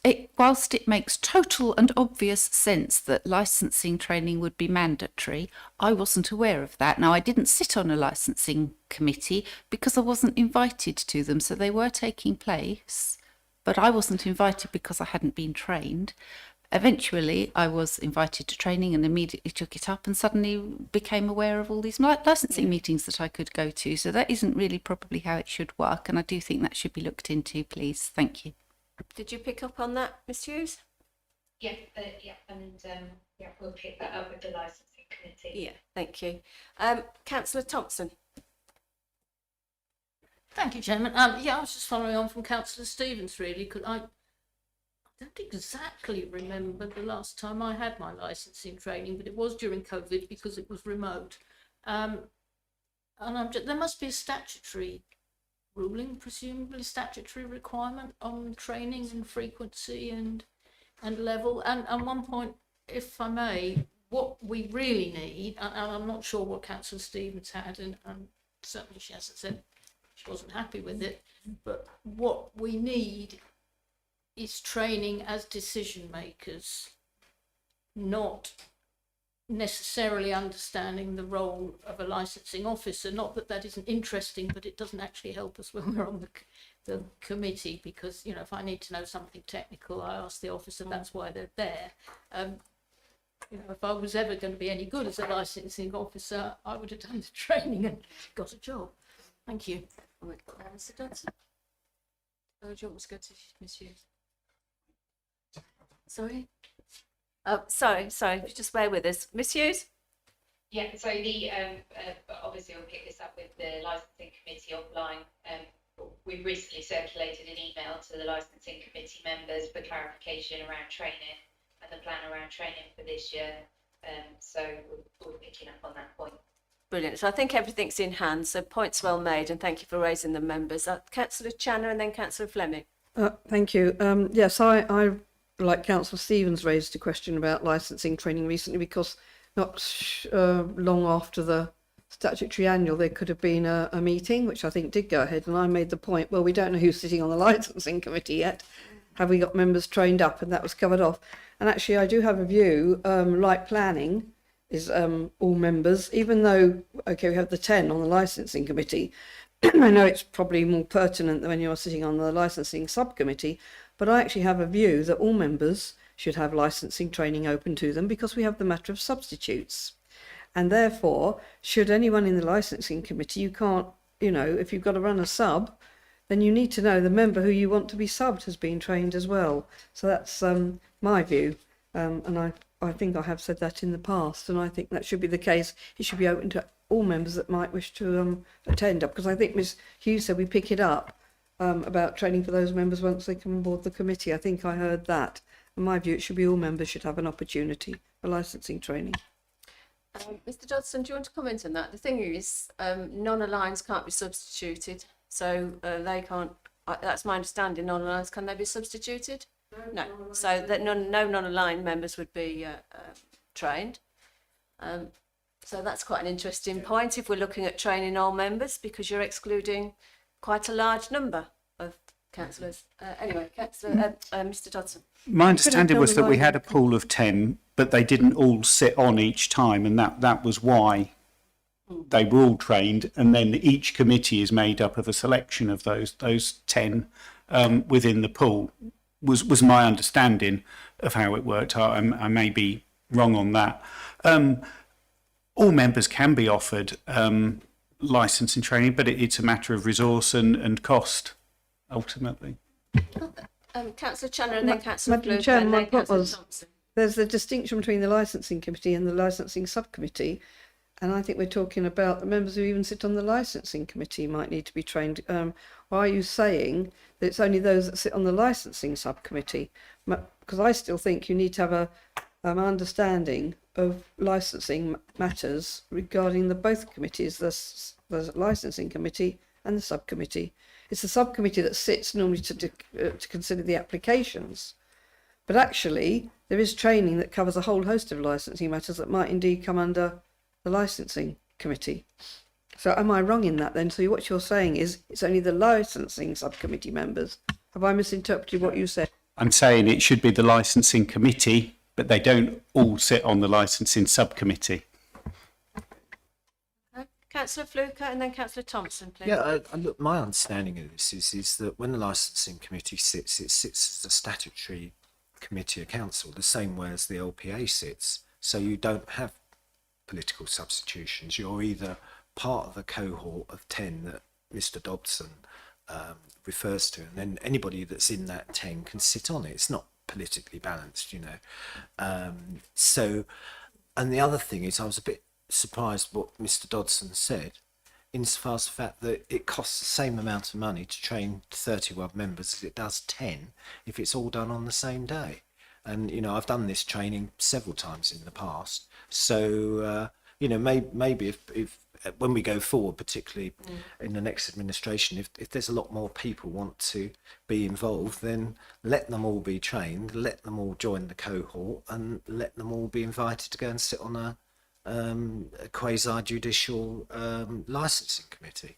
I mean, it is, you know, to be honest, and I know Councillor Thompson thoroughly enjoys it being chairman, and it's always been a great pleasure supporting her as well when she's been chairman. But it is quite, you know, it's a very important thing that you're doing, because you've actually taken over from the Magistrates Court, and I think it's important for as many members as possible to be involved in that. So I'm sure Mr Jennings is listening and Mr Dodson's writing it all down. But yeah, perhaps we should look at that. And I don't like it when members feel excluded, even when it comes to motions. I don't like it. Thank you, Councillor Fluker. Councillor Thompson, then Councillor Fleming. Thank you, Chairman. Councillor Fluker will be surprised to hear I'm with him on that one. My belief, and I have been on licensing for as far back as I can remember, is that the members of the licensing committee have to be trained to sit on the subcommittees, because that's the quasi-judicial part. But you don't need it to sit on a licensing committee per se, which I also have to say, I can't remember the last time it met to make a decision, because licensing will only meet as a committee of itself to make a decision on licensing policy, something like that. And since nearly all of it's encompassed in legislation anyway, that doesn't leave us a lot of room for manoeuvre. But I certainly agree with Councillor Channer and Councillor Fluker that, you know, if there is an opportunity for other people to attend the training, cost issues being either zero or very small, I would say that would be a good thing. But no, the substitution comes from taking the 3 or 4 from 10. I mean, you only need 3 to be quorum, so it shouldn't be too difficult to get the 3 from the 10. Down to Councillor Fleming and then Councillor Fleming. Thank you. Through you, Chair, just so I can understand what's gone on here. Two questions for Councillor Stevens. So can I ask how long you've been on the licensing committee, how long it took to get training? And then I have a question for Councillor Thompson through you, Chair. You, as chair of the licensing committee, do you pick the subcommittee? Thank you. Councillor Stevens. Got a mental block. Still Councillor Stevens. Through you, Chair. Thank you. Yes, I came onto the licensing committee in May 21 and went on my training in March 22. Thank you. Yeah, of course you can, Councillor. And have you sat on the subcommittee yet?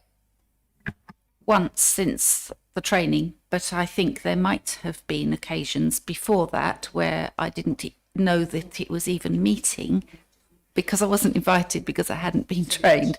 If I'd known the meetings were happening, I would have been asking, well, what training can I go on? Because presumably during COVID, I could have attended the training of any council up and down the land because they must have all been remote. So it should have been easier, actually, than normal. Thank you. Okay, thank you. I think it's points well made. The proposal's been made and seconded. Can we agree by assent, members? Agreed. Yeah, of course you can, Councillor Thompson. Yep. I'm actually not the chairman of licensing, and it says something about how often that meets that I don't know who it is. I think Councillor Fluker was actually referring to chairing the subcommittee, which, no, they're not chosen by the currently anonymous chairman of licensing. That tends to be dealt with by committee services because, amongst other things, and I don't think this is statutory, but committee services do try not to allocate us to cases in our own wards, just in case it does happen to be our local pub, convenience store, whatever. Usually anyone who's eligible gets an email, are you available on these dates? Please let us know, and that's how it happens. But one question I would like to ask, and it will be a statutory requirement, well, I don't know, maybe not statutory. Now that we have three are a quorum, we must have three, but four can sit if four are available, because we used to send one of the four who turned up home, which was a bit silly. Do all four have to be trained to sit? Presumably, if you're part of the decision-making notice, all four do, but I would imagine so. Otherwise, anyone can attend a licensing committee. They're a member of the public, just not the decision-making bit. Yeah, thank you. You'd have to be trained. Okay, thank you, members. We're going to move on to agenda item 12, the draft annual government statement 2022 to 23. The purpose of the report is to provide an annual government statement, the AGS, to review and adoption. And this is Miss Hughes again. If you'd like to present the report, and then I'll read the recommendations. Thank you. Yeah, so the annual governance statement follows our 2021 template to reflect SIP for best practice advice and is provided as an appendix to this report. It's provided as a separate item to the statement of accounts to highlight the importance of governance and our analysis of the governance arrangements for the 21-22 financial year. The report comments on Malden District Council's position against the 7 principles of good governance, which have been identified by SIPFA and Solid in 2016. And within the appendix, page 79 of your report pack, we also highlight the achievements of the 21-22 financial year in terms of our governance arrangements. Overall, we perform well against the criteria for good governance, with some comments on areas of challenge, but we have also identified an action plan to build on this for 22-23, and that's set out on page 81 of your report pack. The covering report recommends that Performance Governance and Audit Committee approve the draft annual governance statement to be appended to the statement of accounts, and that the committee agree to monitor the actions as set out. Thank you. So the recommendations to approve the annual government statement as Appendix A, and that is appended to the statement to accounts. It's totally what Ms Hughes has said. Little 2, that the Performance Governance and Audit Committee monitor the progress of the action plan, and little 3, that a quarterly report of annual governance actions is provided for Performance Governance and Audit Committee review. I so propose. Do I have a seconder? Councillor Fleming. Members, I'll open it up. Does anybody have any questions? Or do you want to agree by assent? Agreed. Thank you, members. Right. Moving on. Agenda item 13. Headline results and action plan of the staff survey. The purpose of this report is to update committee members on the recent staff survey results and gather committee feedback on the association action plan that has been put together by the management team.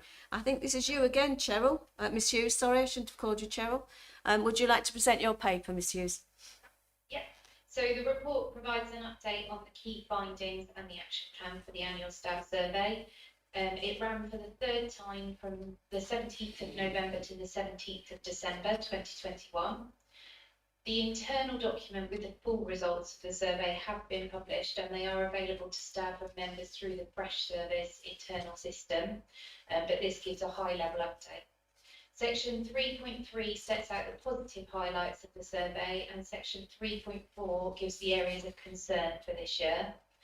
The leadership team held a workshop to review the details of the staff feedback and draw together a live action plan that will be monitored for progress.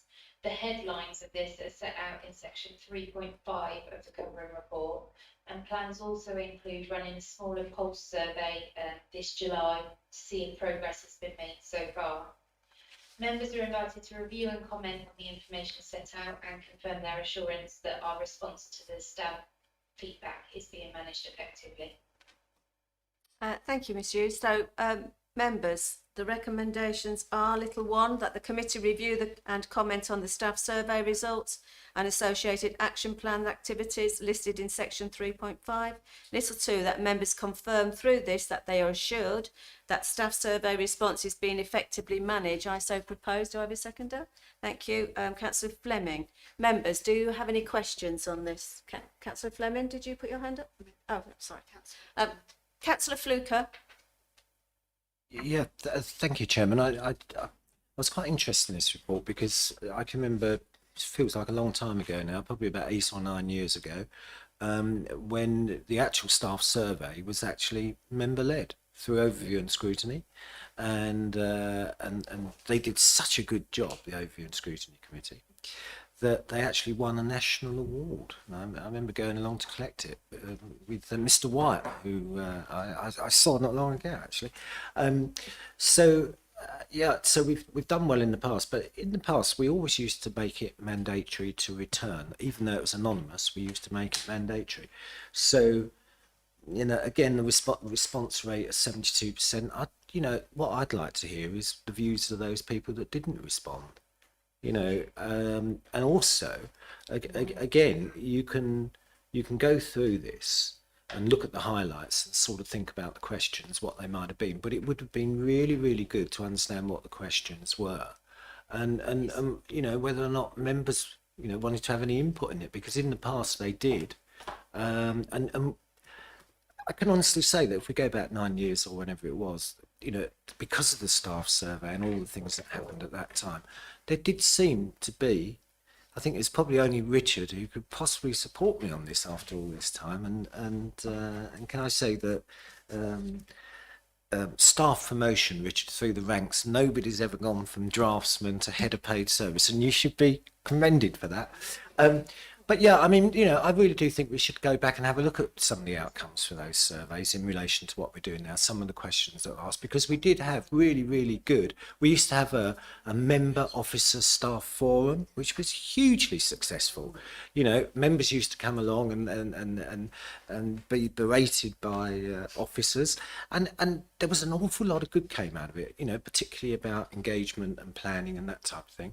I'm not saying that is now the right model for today, but I'm just very, very disappointed that only sort of 70% return their surveys. So there's a few. I'll let Mr. Holmes take all those points away, and you can. Okay, thank you, Mr. Holmes. Yeah, mandatory is difficult. Obviously, we want people to complete the survey, and we need to actively encourage them and meet at team meetings, what have you, to encourage the feedback. But one of the bullet points you'll see under section 3.5 is actually to look at these workshops. I think that probably describes what you suggested before. So we do get together with members, have those honest conversations, and planning is a good example where I think we're all trying to achieve the same things, and I think it'd be really good to get planning officers and members together, have some open dialogue. So that's certainly on the list. Thank you.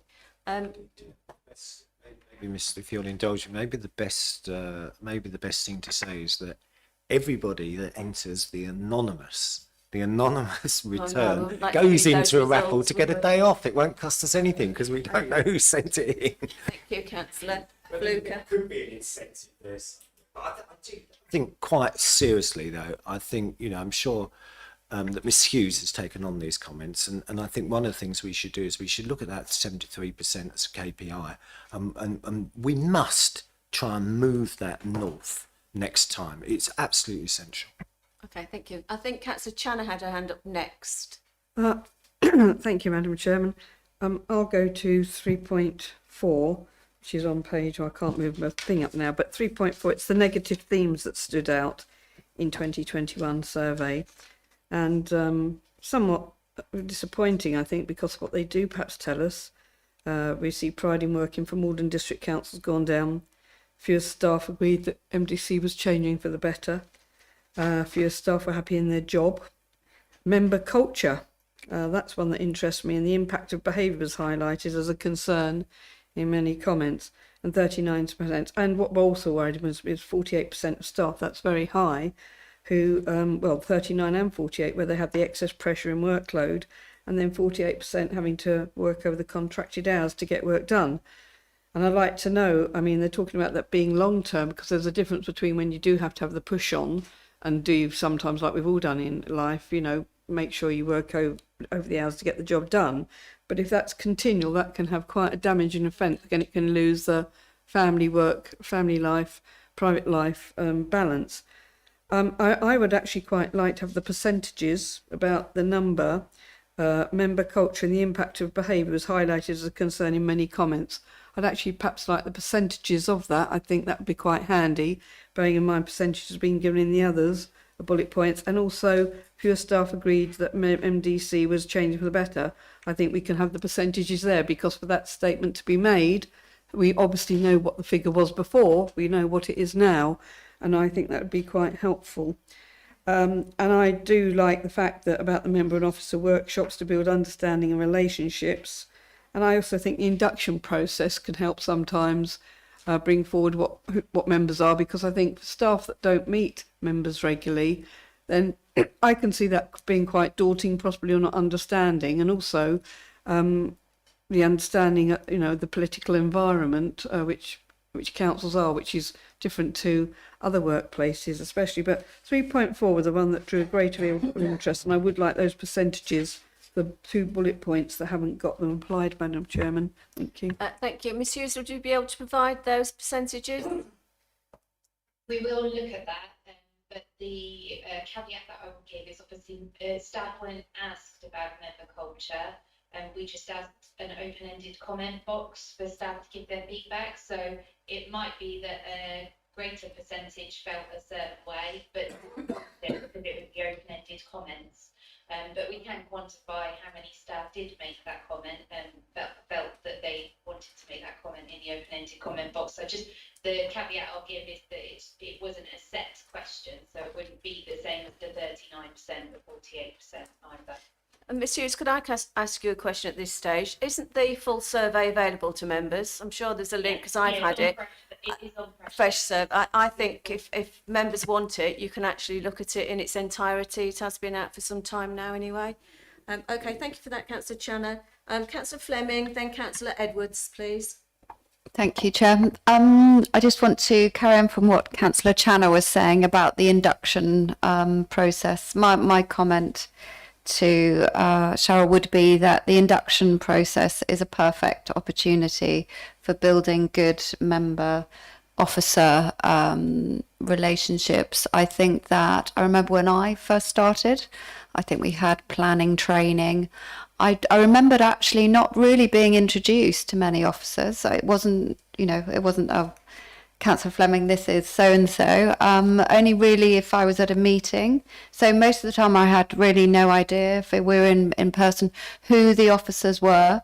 I mean, it's sort of basics like that, I think. So, and so I think that next May should be seen as the perfect opportunity to start afresh and build from there, because you'll probably have lots of new members and things will be better.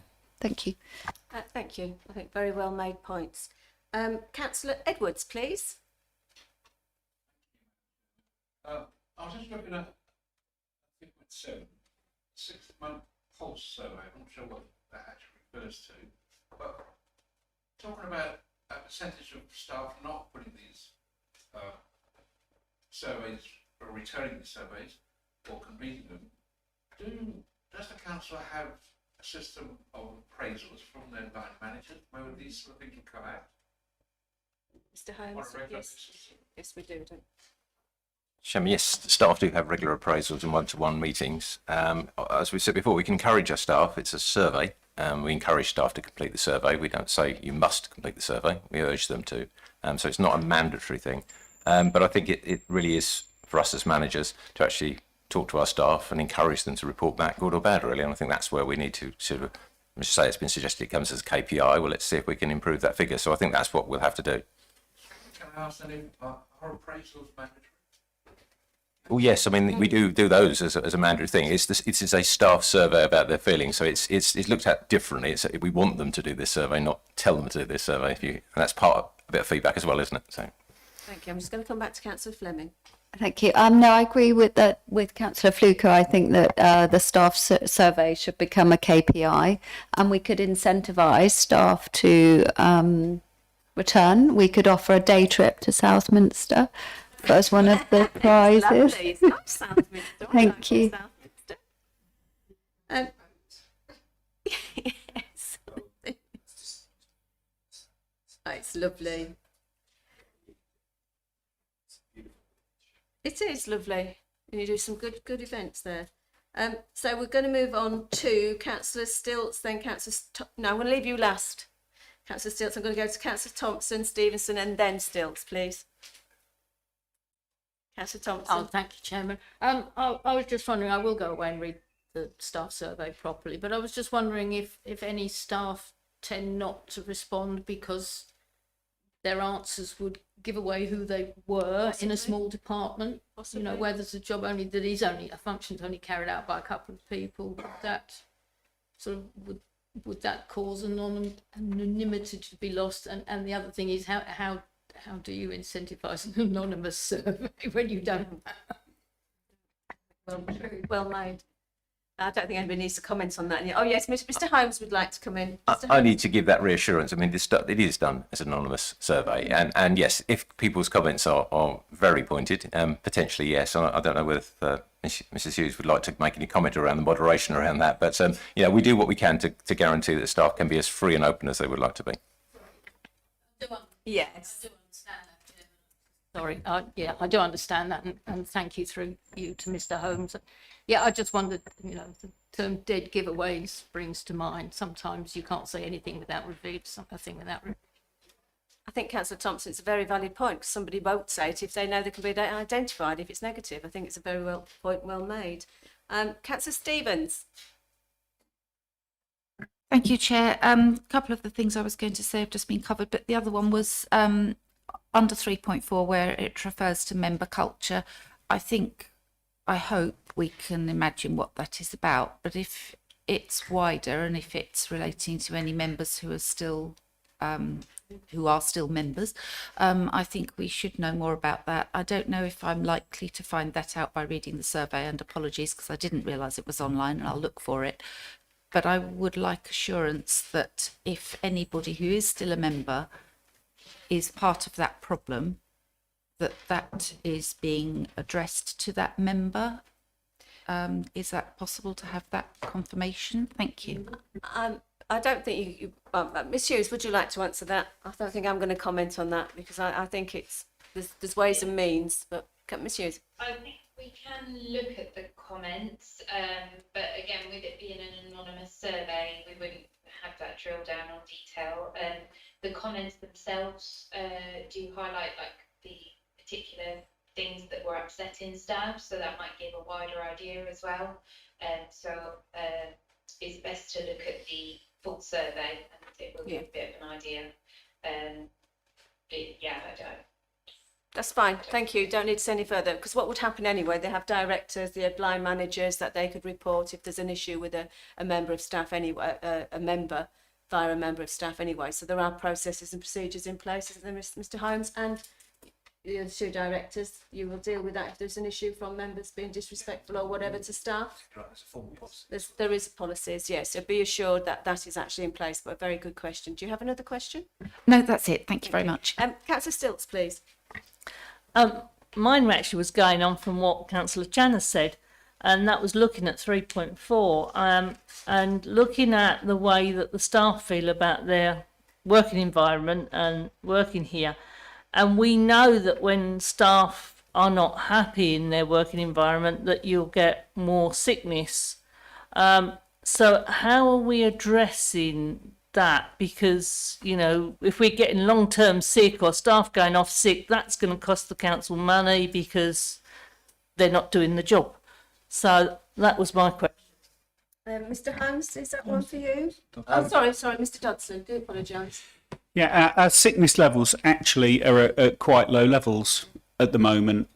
I think the worry is that with this information that we've seen, that may not be the case for long. You know, we've clearly got resource issues when staff are having to work the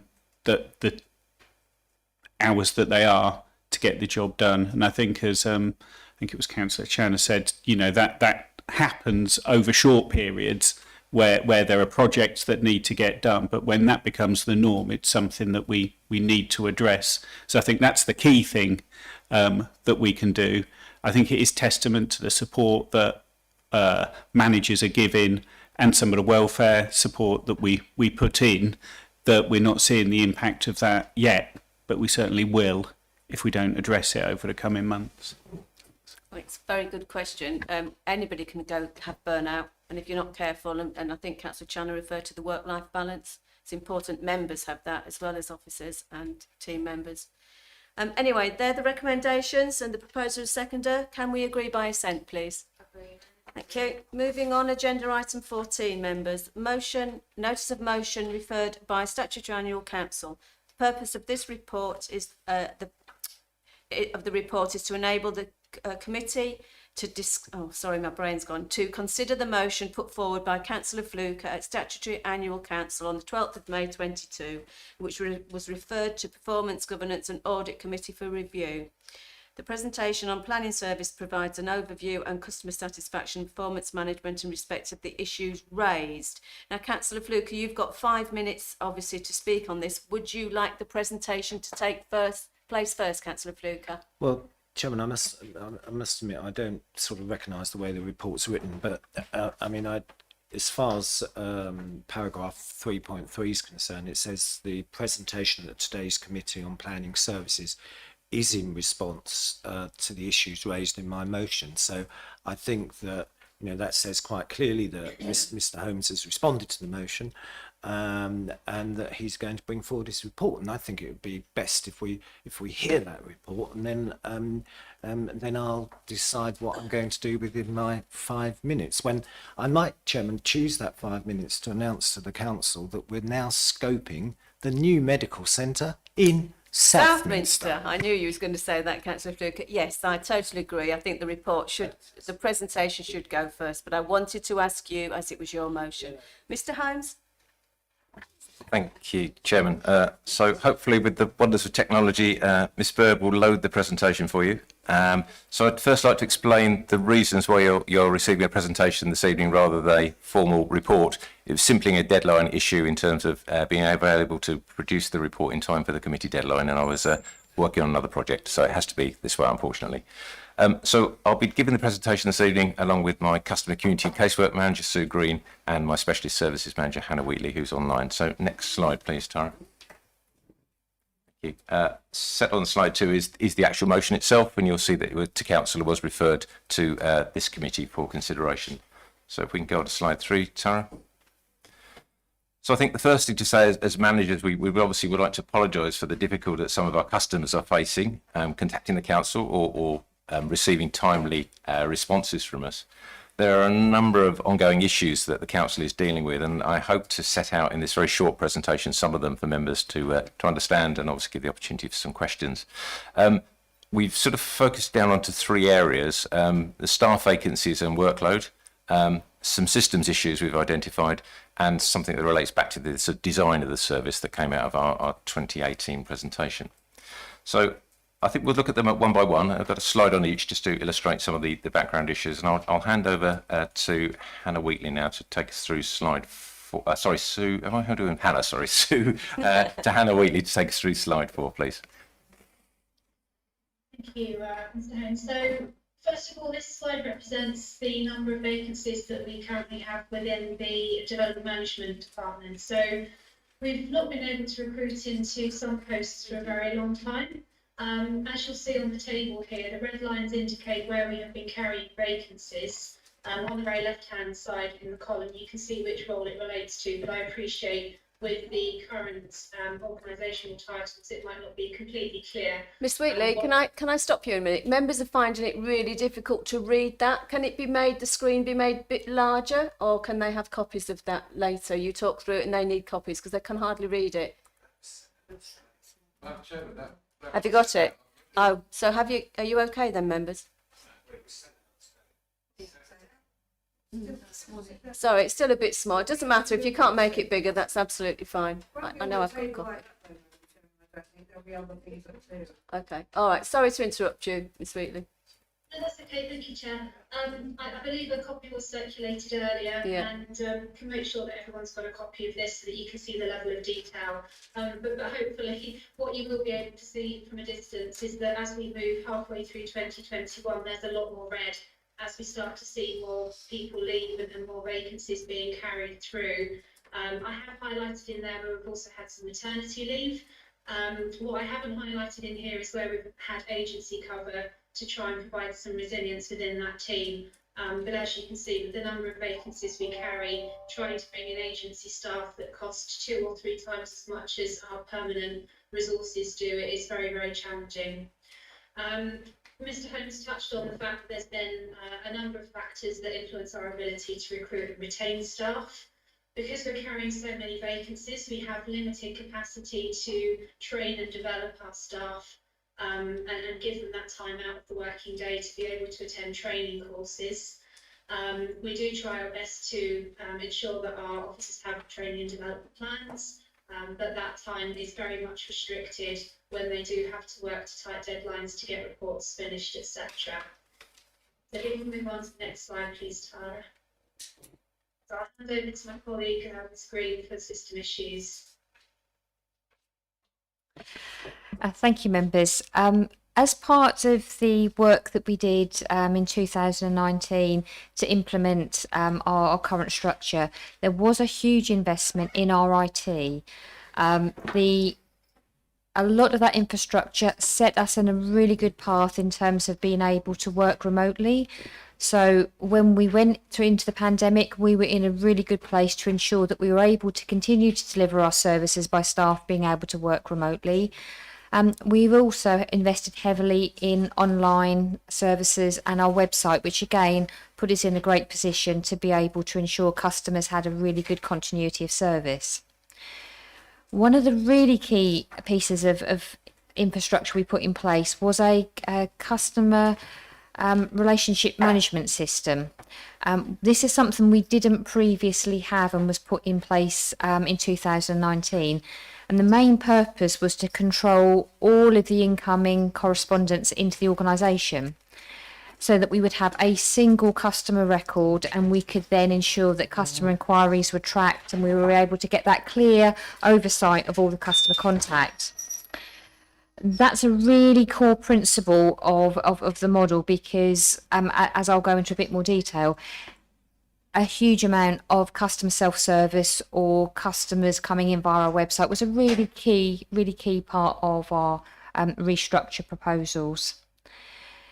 In practice, what we have found is that customers don't necessarily like to use our online dash system. It does require registration up front, so customers create an account with us. They do prefer to use email, and as a result, what we have found is that our customers are contacting in lots of different ways. So currently they can contact us via Dash, they can contact us via our other online forms, they can contact us via historic email, so where we've had generic email accounts, customers have found those old email accounts and they are still sending emails through to those. They have got or have worked out personal emails of individual staff, so they still send emails directly to staff. And as a consequence, we are getting a lot of correspondence that's coming in lots of multiple ways. And therefore, it's really difficult to have a single view of that customer contact, because we will have correspondence coming in, perhaps on the same matter, into lots of different systems. And so it makes it very, very challenging to be able to have that single view of the customer. It makes it very difficult for us as managers to be able to track that correspondence and to be able to respond in a timely way, because it could be that some of that information has gone to one officer who may not be in that day. There could be copies into other managers. There could be correspondence that's coming via our email. So in order to ensure that we can give that really good, robust response, we're often having information in different places, so that it's really impeding our ability to provide that really good seamless service, and also our ability to report, because we are having information coming in lots of different formats, and that really makes it very difficult to us to report on performance, and a lot of our information does have to be collated manually, or that information transferred into other systems, so that we're trying as far as possible to make sure that information is there. And a good example of that is our online applications for grants. Those have to be moved out of our contact system into a documents management system, and that's a big piece of work. It's not something that can necessarily be fully automated.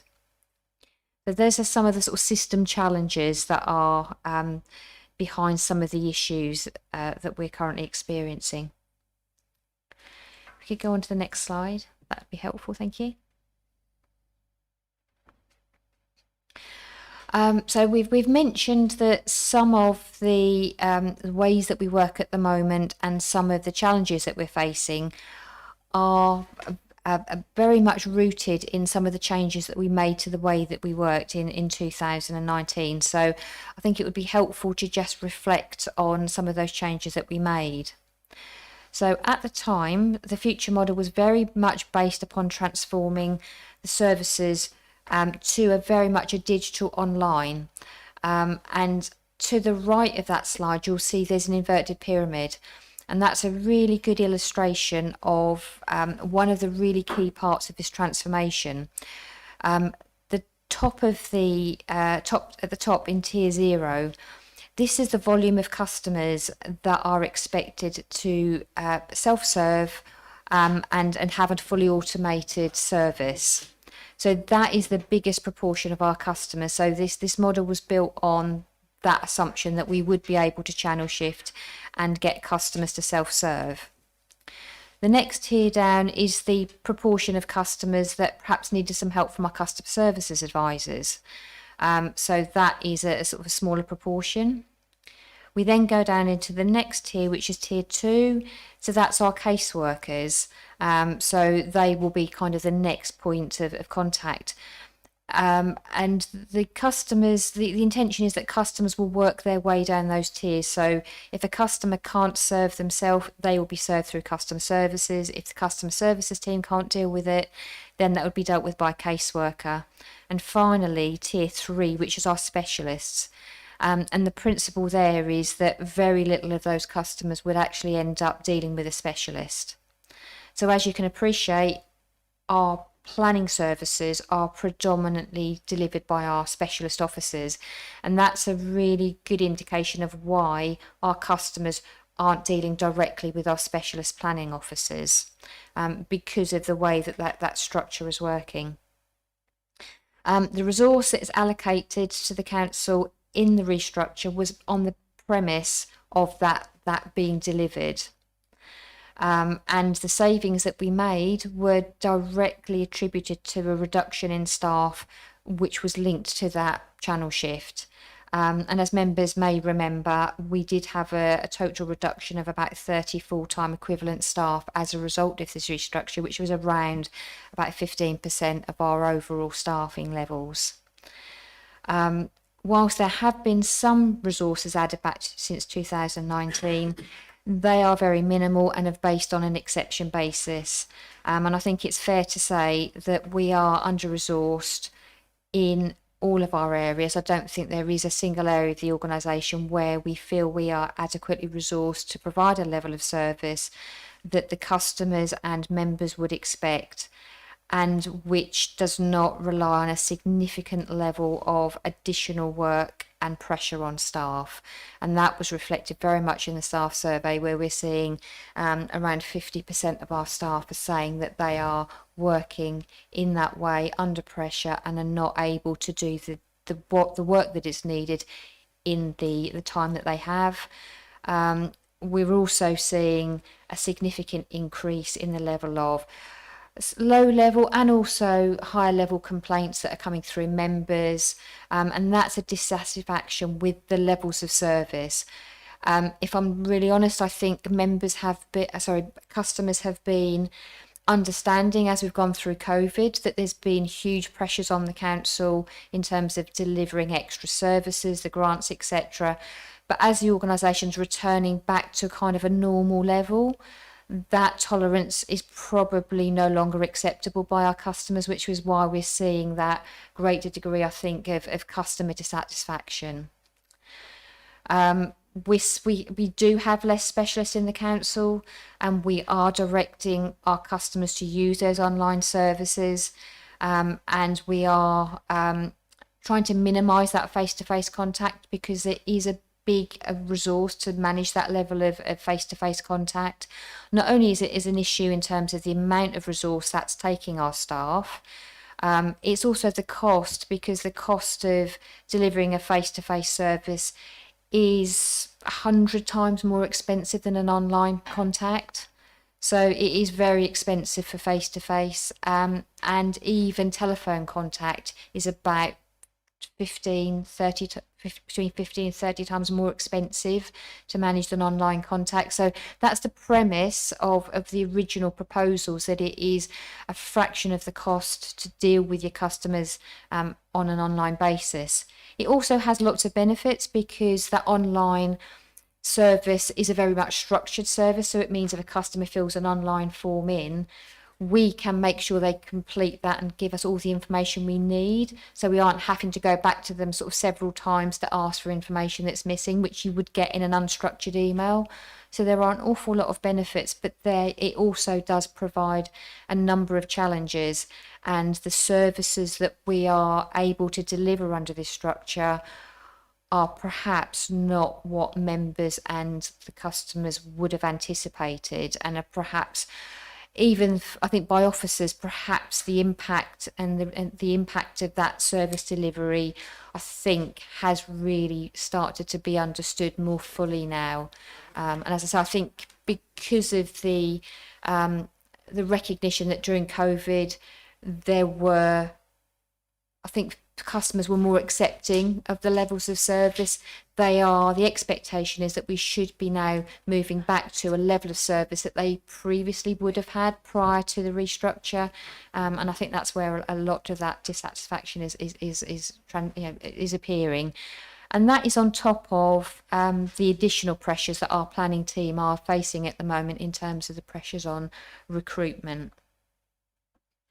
Chairman, so that was question one, and I will summarise at the end for members. And I think before we just move on to the question two, which is around enforcement, I think we've almost got to look at that triangle and assume the public want to go in at the tip of that point. They want to go straight to the specialist, and therefore we've got less specialists. And at the moment, they're not designed to interact to that level, and that's increasingly frustrating for the public, probably yourselves, and our own officers, really. So I think that's just trying to set the scene as to how we're trying and have implemented the model, but some of the drawbacks we've worked our way through in the last couple of years. But so that was the point one. And point two goes on to talk about the enforcement question around enforcement cases. So I'm going to hand back to Hannah now, just to take 2 slides, and then I'll come to the summary. Thanks, Hannah. Thank you. So I think it's important to first of all state that most authorities, if not all authorities, have an enforcement backlog. You never clear all cases completely, but we've known that we've had a historic backlog of enforcement cases, which has gradually grown over the last few years. Central to the issue is the fact that, again, as part of the transformation, we saw the enforcement team literally halved.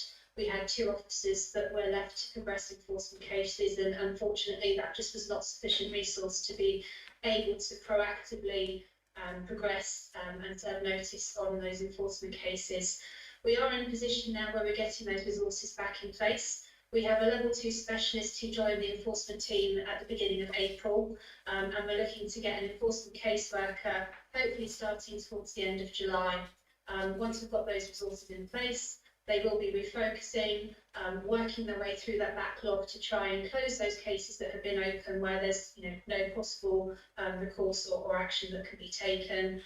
So hopefully we will start to see that backlog figure reduce, and that performance will be reported back to members, and I believe those discussions are already underway in terms of the mechanisms for providing that feedback. The complaints that they're working through are largely determined by member and resident complaints. We do receive a lot of complaints in relation to enforcement, which is expected given the fact that we've not been able to fully resource that service. But that focus is very much then spent on providing updates in relation to those complaints rather than focusing on those enforcement cases in any logical order. So it is important that we try and give them a bit of breathing space so that they've got time to come up with a plan of action and to make sure that they are working through those cases in that logical order. So the next slide just demonstrates where we are with those resources and the backlog. So hopefully, again, I appreciate you might not be able to see the detail in this chart, but it gives an indication of the backlog, the number of cases that were closed from Q1 in 2017 to 18, all the way up to Q3 in 2019, which is when we went live with the transformation. And you'll see that there was an almost immediate drop-off of the number of cases that were being closed. So this quite clearly correlates with the fact that we lost those resources, but we are hopeful now that we're getting those new resources in place, that we will start to see those bars increasing as they go through the backlog and start to close those cases. So it is a good news story. It is something that we are going to be able to see that improvement over the coming months. It won't happen overnight, so I would say please just bear with us, bear with the team, that they are getting to grips with it, and they will start to close more cases over the coming months. Thank you. Thank you. If we go on to the last slide, please, Tara, and one more. Thank you. Thank you. So in terms of what are we going to do about it, and obviously we're looking at some improvement activities in sort of a short term and as soon as possible, and then in the medium term during this year. So perhaps to talk a little bit about some of the short term activities. We certainly want to prioritise our activity and resources around development management and enforcement, as you've heard. And to do that, we need to focus some of our existing staff to actually put their attention to those areas of our work and set up some action plans around those so that we can actually monitor progress on that. So we are having the discussions with the staff on how we're going to reorganise ourselves to do that, and also looking for support from our colleagues in planning policy who have some capacity to help us around that. Mentioned around our recruitment options, we need to do something different, and as I said, we've already reached out to people such as Planning Advisory Service, the Local Government Association, had some really positive meetings with them, and obviously I'll be taking on board some of the information that's been provided me today in terms of how others have worked to achieve some improvement in our recruitment options. Clearly, we've identified a systems problem in terms of how we view and see the work coming through to the council. I can't underestimate how many emails we receive on a daily basis, all of us. And if you multiply that by kind of website inquiries, fresh service tickets, it's a constant. And obviously, it happens and people do miss correspondence. It's not a concern around how we deal with our planning apps because we have a uniform system, so the major information is there. It's all the peripheral stuff that comes with it that we're not able to tie back down again and make sure we've got to focus on making sure customers are responded to in a timely manner. So we're looking at our business analysts who are going to help us with that. We're also doing some work with another couple of local authorities on a larger project about how we can improve our call handling and message handling. So there's an activity working on that right now. And I think the final thing in the sort of short term is we've been working for some time on a set of data and dashboard for all of our services, and it's just coming to fruition now. Probably in the next couple of weeks, the information will start to go live. So I'm very confident we'll be able to give you a little bit more detail than perhaps you see in the quarterly reports. And we can discuss with members about the level of detail they'd like to see, and that will again help us track, hopefully, that improvement. So we'll be getting on with that now, but in the medium term, then obviously we do feel we want to have a look at the structure, how those services are put together to aid some of our recruitment and retention, and obviously how we do access the public. We have set out to deliver channel shift and we have delivered that. The question is that exactly what we want to do now? So I think we do need to look at some options around that for members to consider themselves. The way we are structured, the Ignite model and the splitting of our functional and operational is an issue in terms of planning officers and professional staff. It sometimes doesn't look as obvious to those applicants how we are set up and structured. And because we've split away operational and functional management of staff, for instance, as well as just being a planner, some staff, we lost one or two staff because they didn't want to work in that environment, and we have others that have not applied because they wanted to have staff management experience. So there's something in there that we need to say, are we portraying ourselves in the right way? Do we need to reshape ourselves slightly to improve our chances of improving our recruitment into the team? So I think that's the summary of the questions, and we've had to explain the background so you can understand perhaps the broader issues we're dealing with that might help you with the answers we've given. Thank you, Chairman.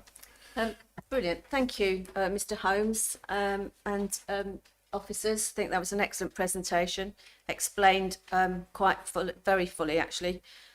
Councillor Fluker, would you like to speak for your 5 minutes and then obviously come back when to the No, members? Chairman, what I'd like to do is I just wanted to ask a couple of questions for clarity at this stage, and the first one is to Mrs. Green, and this is to do with Dash and self-service. Now, every other council I deal with on planning matters, we use the Dash system. And if you don't use the Dash system, and if you try and go to Johnny in the planning department because you know his email address, you get told to use the Dash system. Everybody uses Dash. One little issue I do have is when you get people saying, well, my planning application's not been validated, this hasn't happened and everything else, and then they go on the Dash system to ask the question and they don't get an answer. So that, I appreciate that from what Ms. Green said, a lot of the time is being taken up by people sort of backdooring. But, you know, if we're going to channel shift and digitize, then we have to take our customers with us. Now, the starting point of all of these customers is when they paid digitally online, when they put their planning application in and filled in their application online. So we know they're not adverse to doing it, but we also know that planning agents and applicants, they love to talk to planning officers. But that's not what this is all about anymore. We can't basically afford that service anymore. And people do have to channel shift into it. So I hope, I mean, Mr. Holmes said that you're going to improve the dashboard or the Dash service, and that being the case, I think without fail we should signpost all of our customers to dashboard, and members maybe rather than emailing officers, maybe they should be encouraged to use Fresh Service. Look, you can shout me down now. I'm sure there's a button on Fresh Service that says planning. Well, help me out. No, there isn't. No, there's not. Well, do you know what? There should be, or there should be a way, because, you know, Miss Green, you're trying to bring it all together, and if you can get, I was going to say, all the nutty members, some of the members, if you bring them all together, and because there are vociferous complainants, and I'm one because people come to me all the time, and they're all upset about things not being validated, this not happening, that not being done, and documents not up on the thing. But if we could just direct members to Fresh Service, so then you've got a record coming through. I think I'm right. And if we can improve Dash and make sure that's properly signposted to applicants, then it's going to make members' life a lot easier. And then if members of the public don't get a response through Dash, then that's a whole new ball game, because we're actually being told tonight that that is the way to go, and they will get a response. And I think probably the other thing that needs to be looked at are the response times that sit within our rules somewhere that says basically, I think a telephone call or a written letter is dealt with in 3 days, and an email within 5 days. That, in this day and age, that doesn't quite feel right. But we need to go to Dash, and we need to make sure that all of our customers go there, and we take all the traffic out of the system. Because I think, Mr. Holmes, that's what the issue is. And just for clarity, and you never said it, I presume you are going to report back to council with regards to these issues, and you seem to have covered an awful lot over and above what's in the motions. I mean, it's communications with customers. If we signpost to Dash, that solves the problem.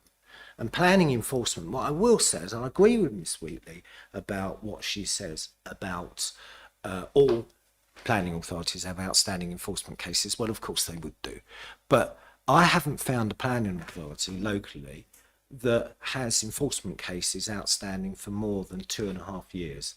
We have them outstanding for 7 and 8 years, and that's what needs to be addressed. So, I mean, I think that we've got to direct our customers to Dash if that's where we want them to be. And Councillor Fluker, can I interrupt you? Are you now going to do 5 minutes, or do you think that actually? Do you think that leads in? No, I think. See where we need to go with this. I totally take on board what you're saying and I think agree with it. Dash. Councillor Fluker, please let me speak. I take on board what you're saying, but I'm not going to allow you to have 4 minutes and then another 5 minutes. So either say what you want to say. Okay, well I'll say what I want to say now, and then I think Mr. Holmes has, if he hasn't agreed for the benefit of the tape, I think he's definitely acquiesced to say that he is going to report back to council with regards to communications and outstanding cases. I think that's a given. That will be correct. That is a given. So what I would like to say that my motion was in the spirit that it was meant, and nobody needs to tell me, and I would like to remind all members that whilst members have a right to challenge on service level outputs, members are not responsible for designing processes. That's not what we're here for. That's operational. It's also worth noting when you look at those screens that the recruitment position or the establishment position is no different now than what it was a year ago. So I do wonder why we didn't bring this forward a year ago and say, look, we've got a problem here, we can't solve it. What are we going to do? And as far as optioneering is concerned, and I'm surprised that both this report and the private and confidential report that members had sight of on Monday never touched on the scheme of delegation. We know how much work that generates, the way the scheme of delegation is at the moment. A review of planning committees, again, we know how much work that generates. Member call-in, total outsourcing. If we can't recruit, then we're going to have to look at total outsourcing. It's as simple as that. And the other issue is the retention of building control, because so many councils now don't provide building control. Most large developers now do their own. And I think each of those needs to be properly considered and reported on as part of the plan and the strategy. The impact of using policy team members to support DM. I mean, I'm sure everybody's realised the impact of what that will have. I mean, if we move policy team members, as the suggestion was, over into DM, then that means the local development plan work stalls. And that we need to be fully aware of that. And also, the local development plan, I believe some of the people involved in that on fixed term contracts, on the understanding that they get the work done. So there's a big impact there that members need to be aware of. And the plan as tabled relies on recruitment for delivery, but it's the lack of recruitment that's left the LPA in this predicament. So again, I think the director needs to demonstrate how he really is going to close this recruitment problem. It's comforting to think that our neighbouring authorities don't have the vacancies. And finally, to allow for the council to properly track the rollout of the plan or strategy and objectively, I think what we need an objectively led timeline with a parallel cost matrix, because when we look at this, I know we've got savings because we don't have people in post, but we also sweetly said that we're also employing consultants at 4 times the price. So for the 8 vacancies, you can only have 2 consultants. So there is going to be a cost on this. You know how keen I am about budgets, and we need to be fully aware of that. So I hope that when you report back to council, Mr. Holmes, that you'll cover off the costs, the matrix, and those particular things. And all of that said, Chairman, within the graciously allowed, I think, probably 9 minutes. If that being the case, then, Chairman, I will withdraw the motion. Thank you. Thank you, Councillor Fuka. Do we have a seconder for Councillor Fuka withdrawing the motion? What? No, he doesn't. I was being facetious. Mr. Holmes, would you like to say anything in response? You don't need to, because I think Councillor Fluke was eloquent, but he's using evidence against you later on. So, Mr. Holmes, please. Silence is golden. Yeah. No, I appreciate the comments that have been fed back by Councillor Fluker this evening. Absolutely, we'll look at a number of those items. Just a couple of points. Why not a year ago? A year ago we were coming out of pandemic. A year ago we weren't operating the same way as we are today, because things have recovered. And I think I've got to say the staff have given it 110% in trying to make this work. And I've got nothing but praise for the efforts that people have put in. But I think we reach a point where we say, actually, we need to have a look at this again and see potentially to make some changes to the way we're working. So take on board all those things that have been said this evening, and when we come back to council, we'll have that detail. Thank you. Put your microphone on, please, Councillor Fluke. I'm sure everybody in this room echoes what you just said, Mr. Holmes, because everybody knows the enormous pressure the planning department's been working under. And some of that pressure, I really do believe that based on the comments that have been well received tonight from me, that a lot of that pressure is going to go away if members and members of the public both channel shift and digitise. Thank you, and I'd like to thank Councillor Fluke for withdrawing that motion, and we're going to move on. No, I don't think anything else needs to be said, members. So moving on to agenda item 15. This is quite straightforward, appointment of representatives on outside bodies. Purpose of the I've got to read it first, Councillor Fluker. The purpose of this report is to remind members of the existing representatives on the outside bodies and the new appointments to be made at the municipal year May 2023. The recommendation is that the committee appoints representatives to the bodies detailed below for the ensuing municipal year May 2023. I so propose. Do I have a seconder? Does everybody agree? Thank you, members. So, members, thank you for your contributions this evening. I now draw the meeting to a close at 10 p.m. exactly.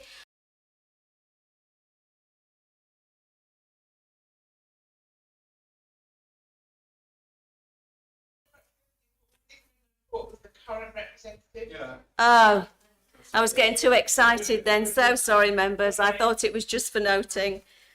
Well.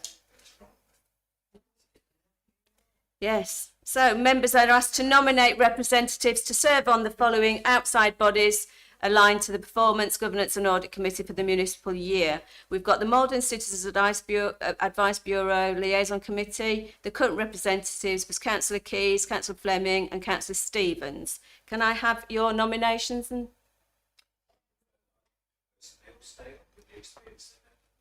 Does everybody want to? Councillor Edwards? Sorry, Madam Chairman, I thought I was nominated for the Citizen Advice Bureau Statutory meeting. Can somebody help me? Miss Hughes, are you still there? Was Councillor Edwards nominated for Citizens Advice Bureau at the Statutory Annual? Can you recall? Not this appointment. This appointment is an appointment of the Performance, Governance and Audit Committee. Right. Thank you, Miss Hughes.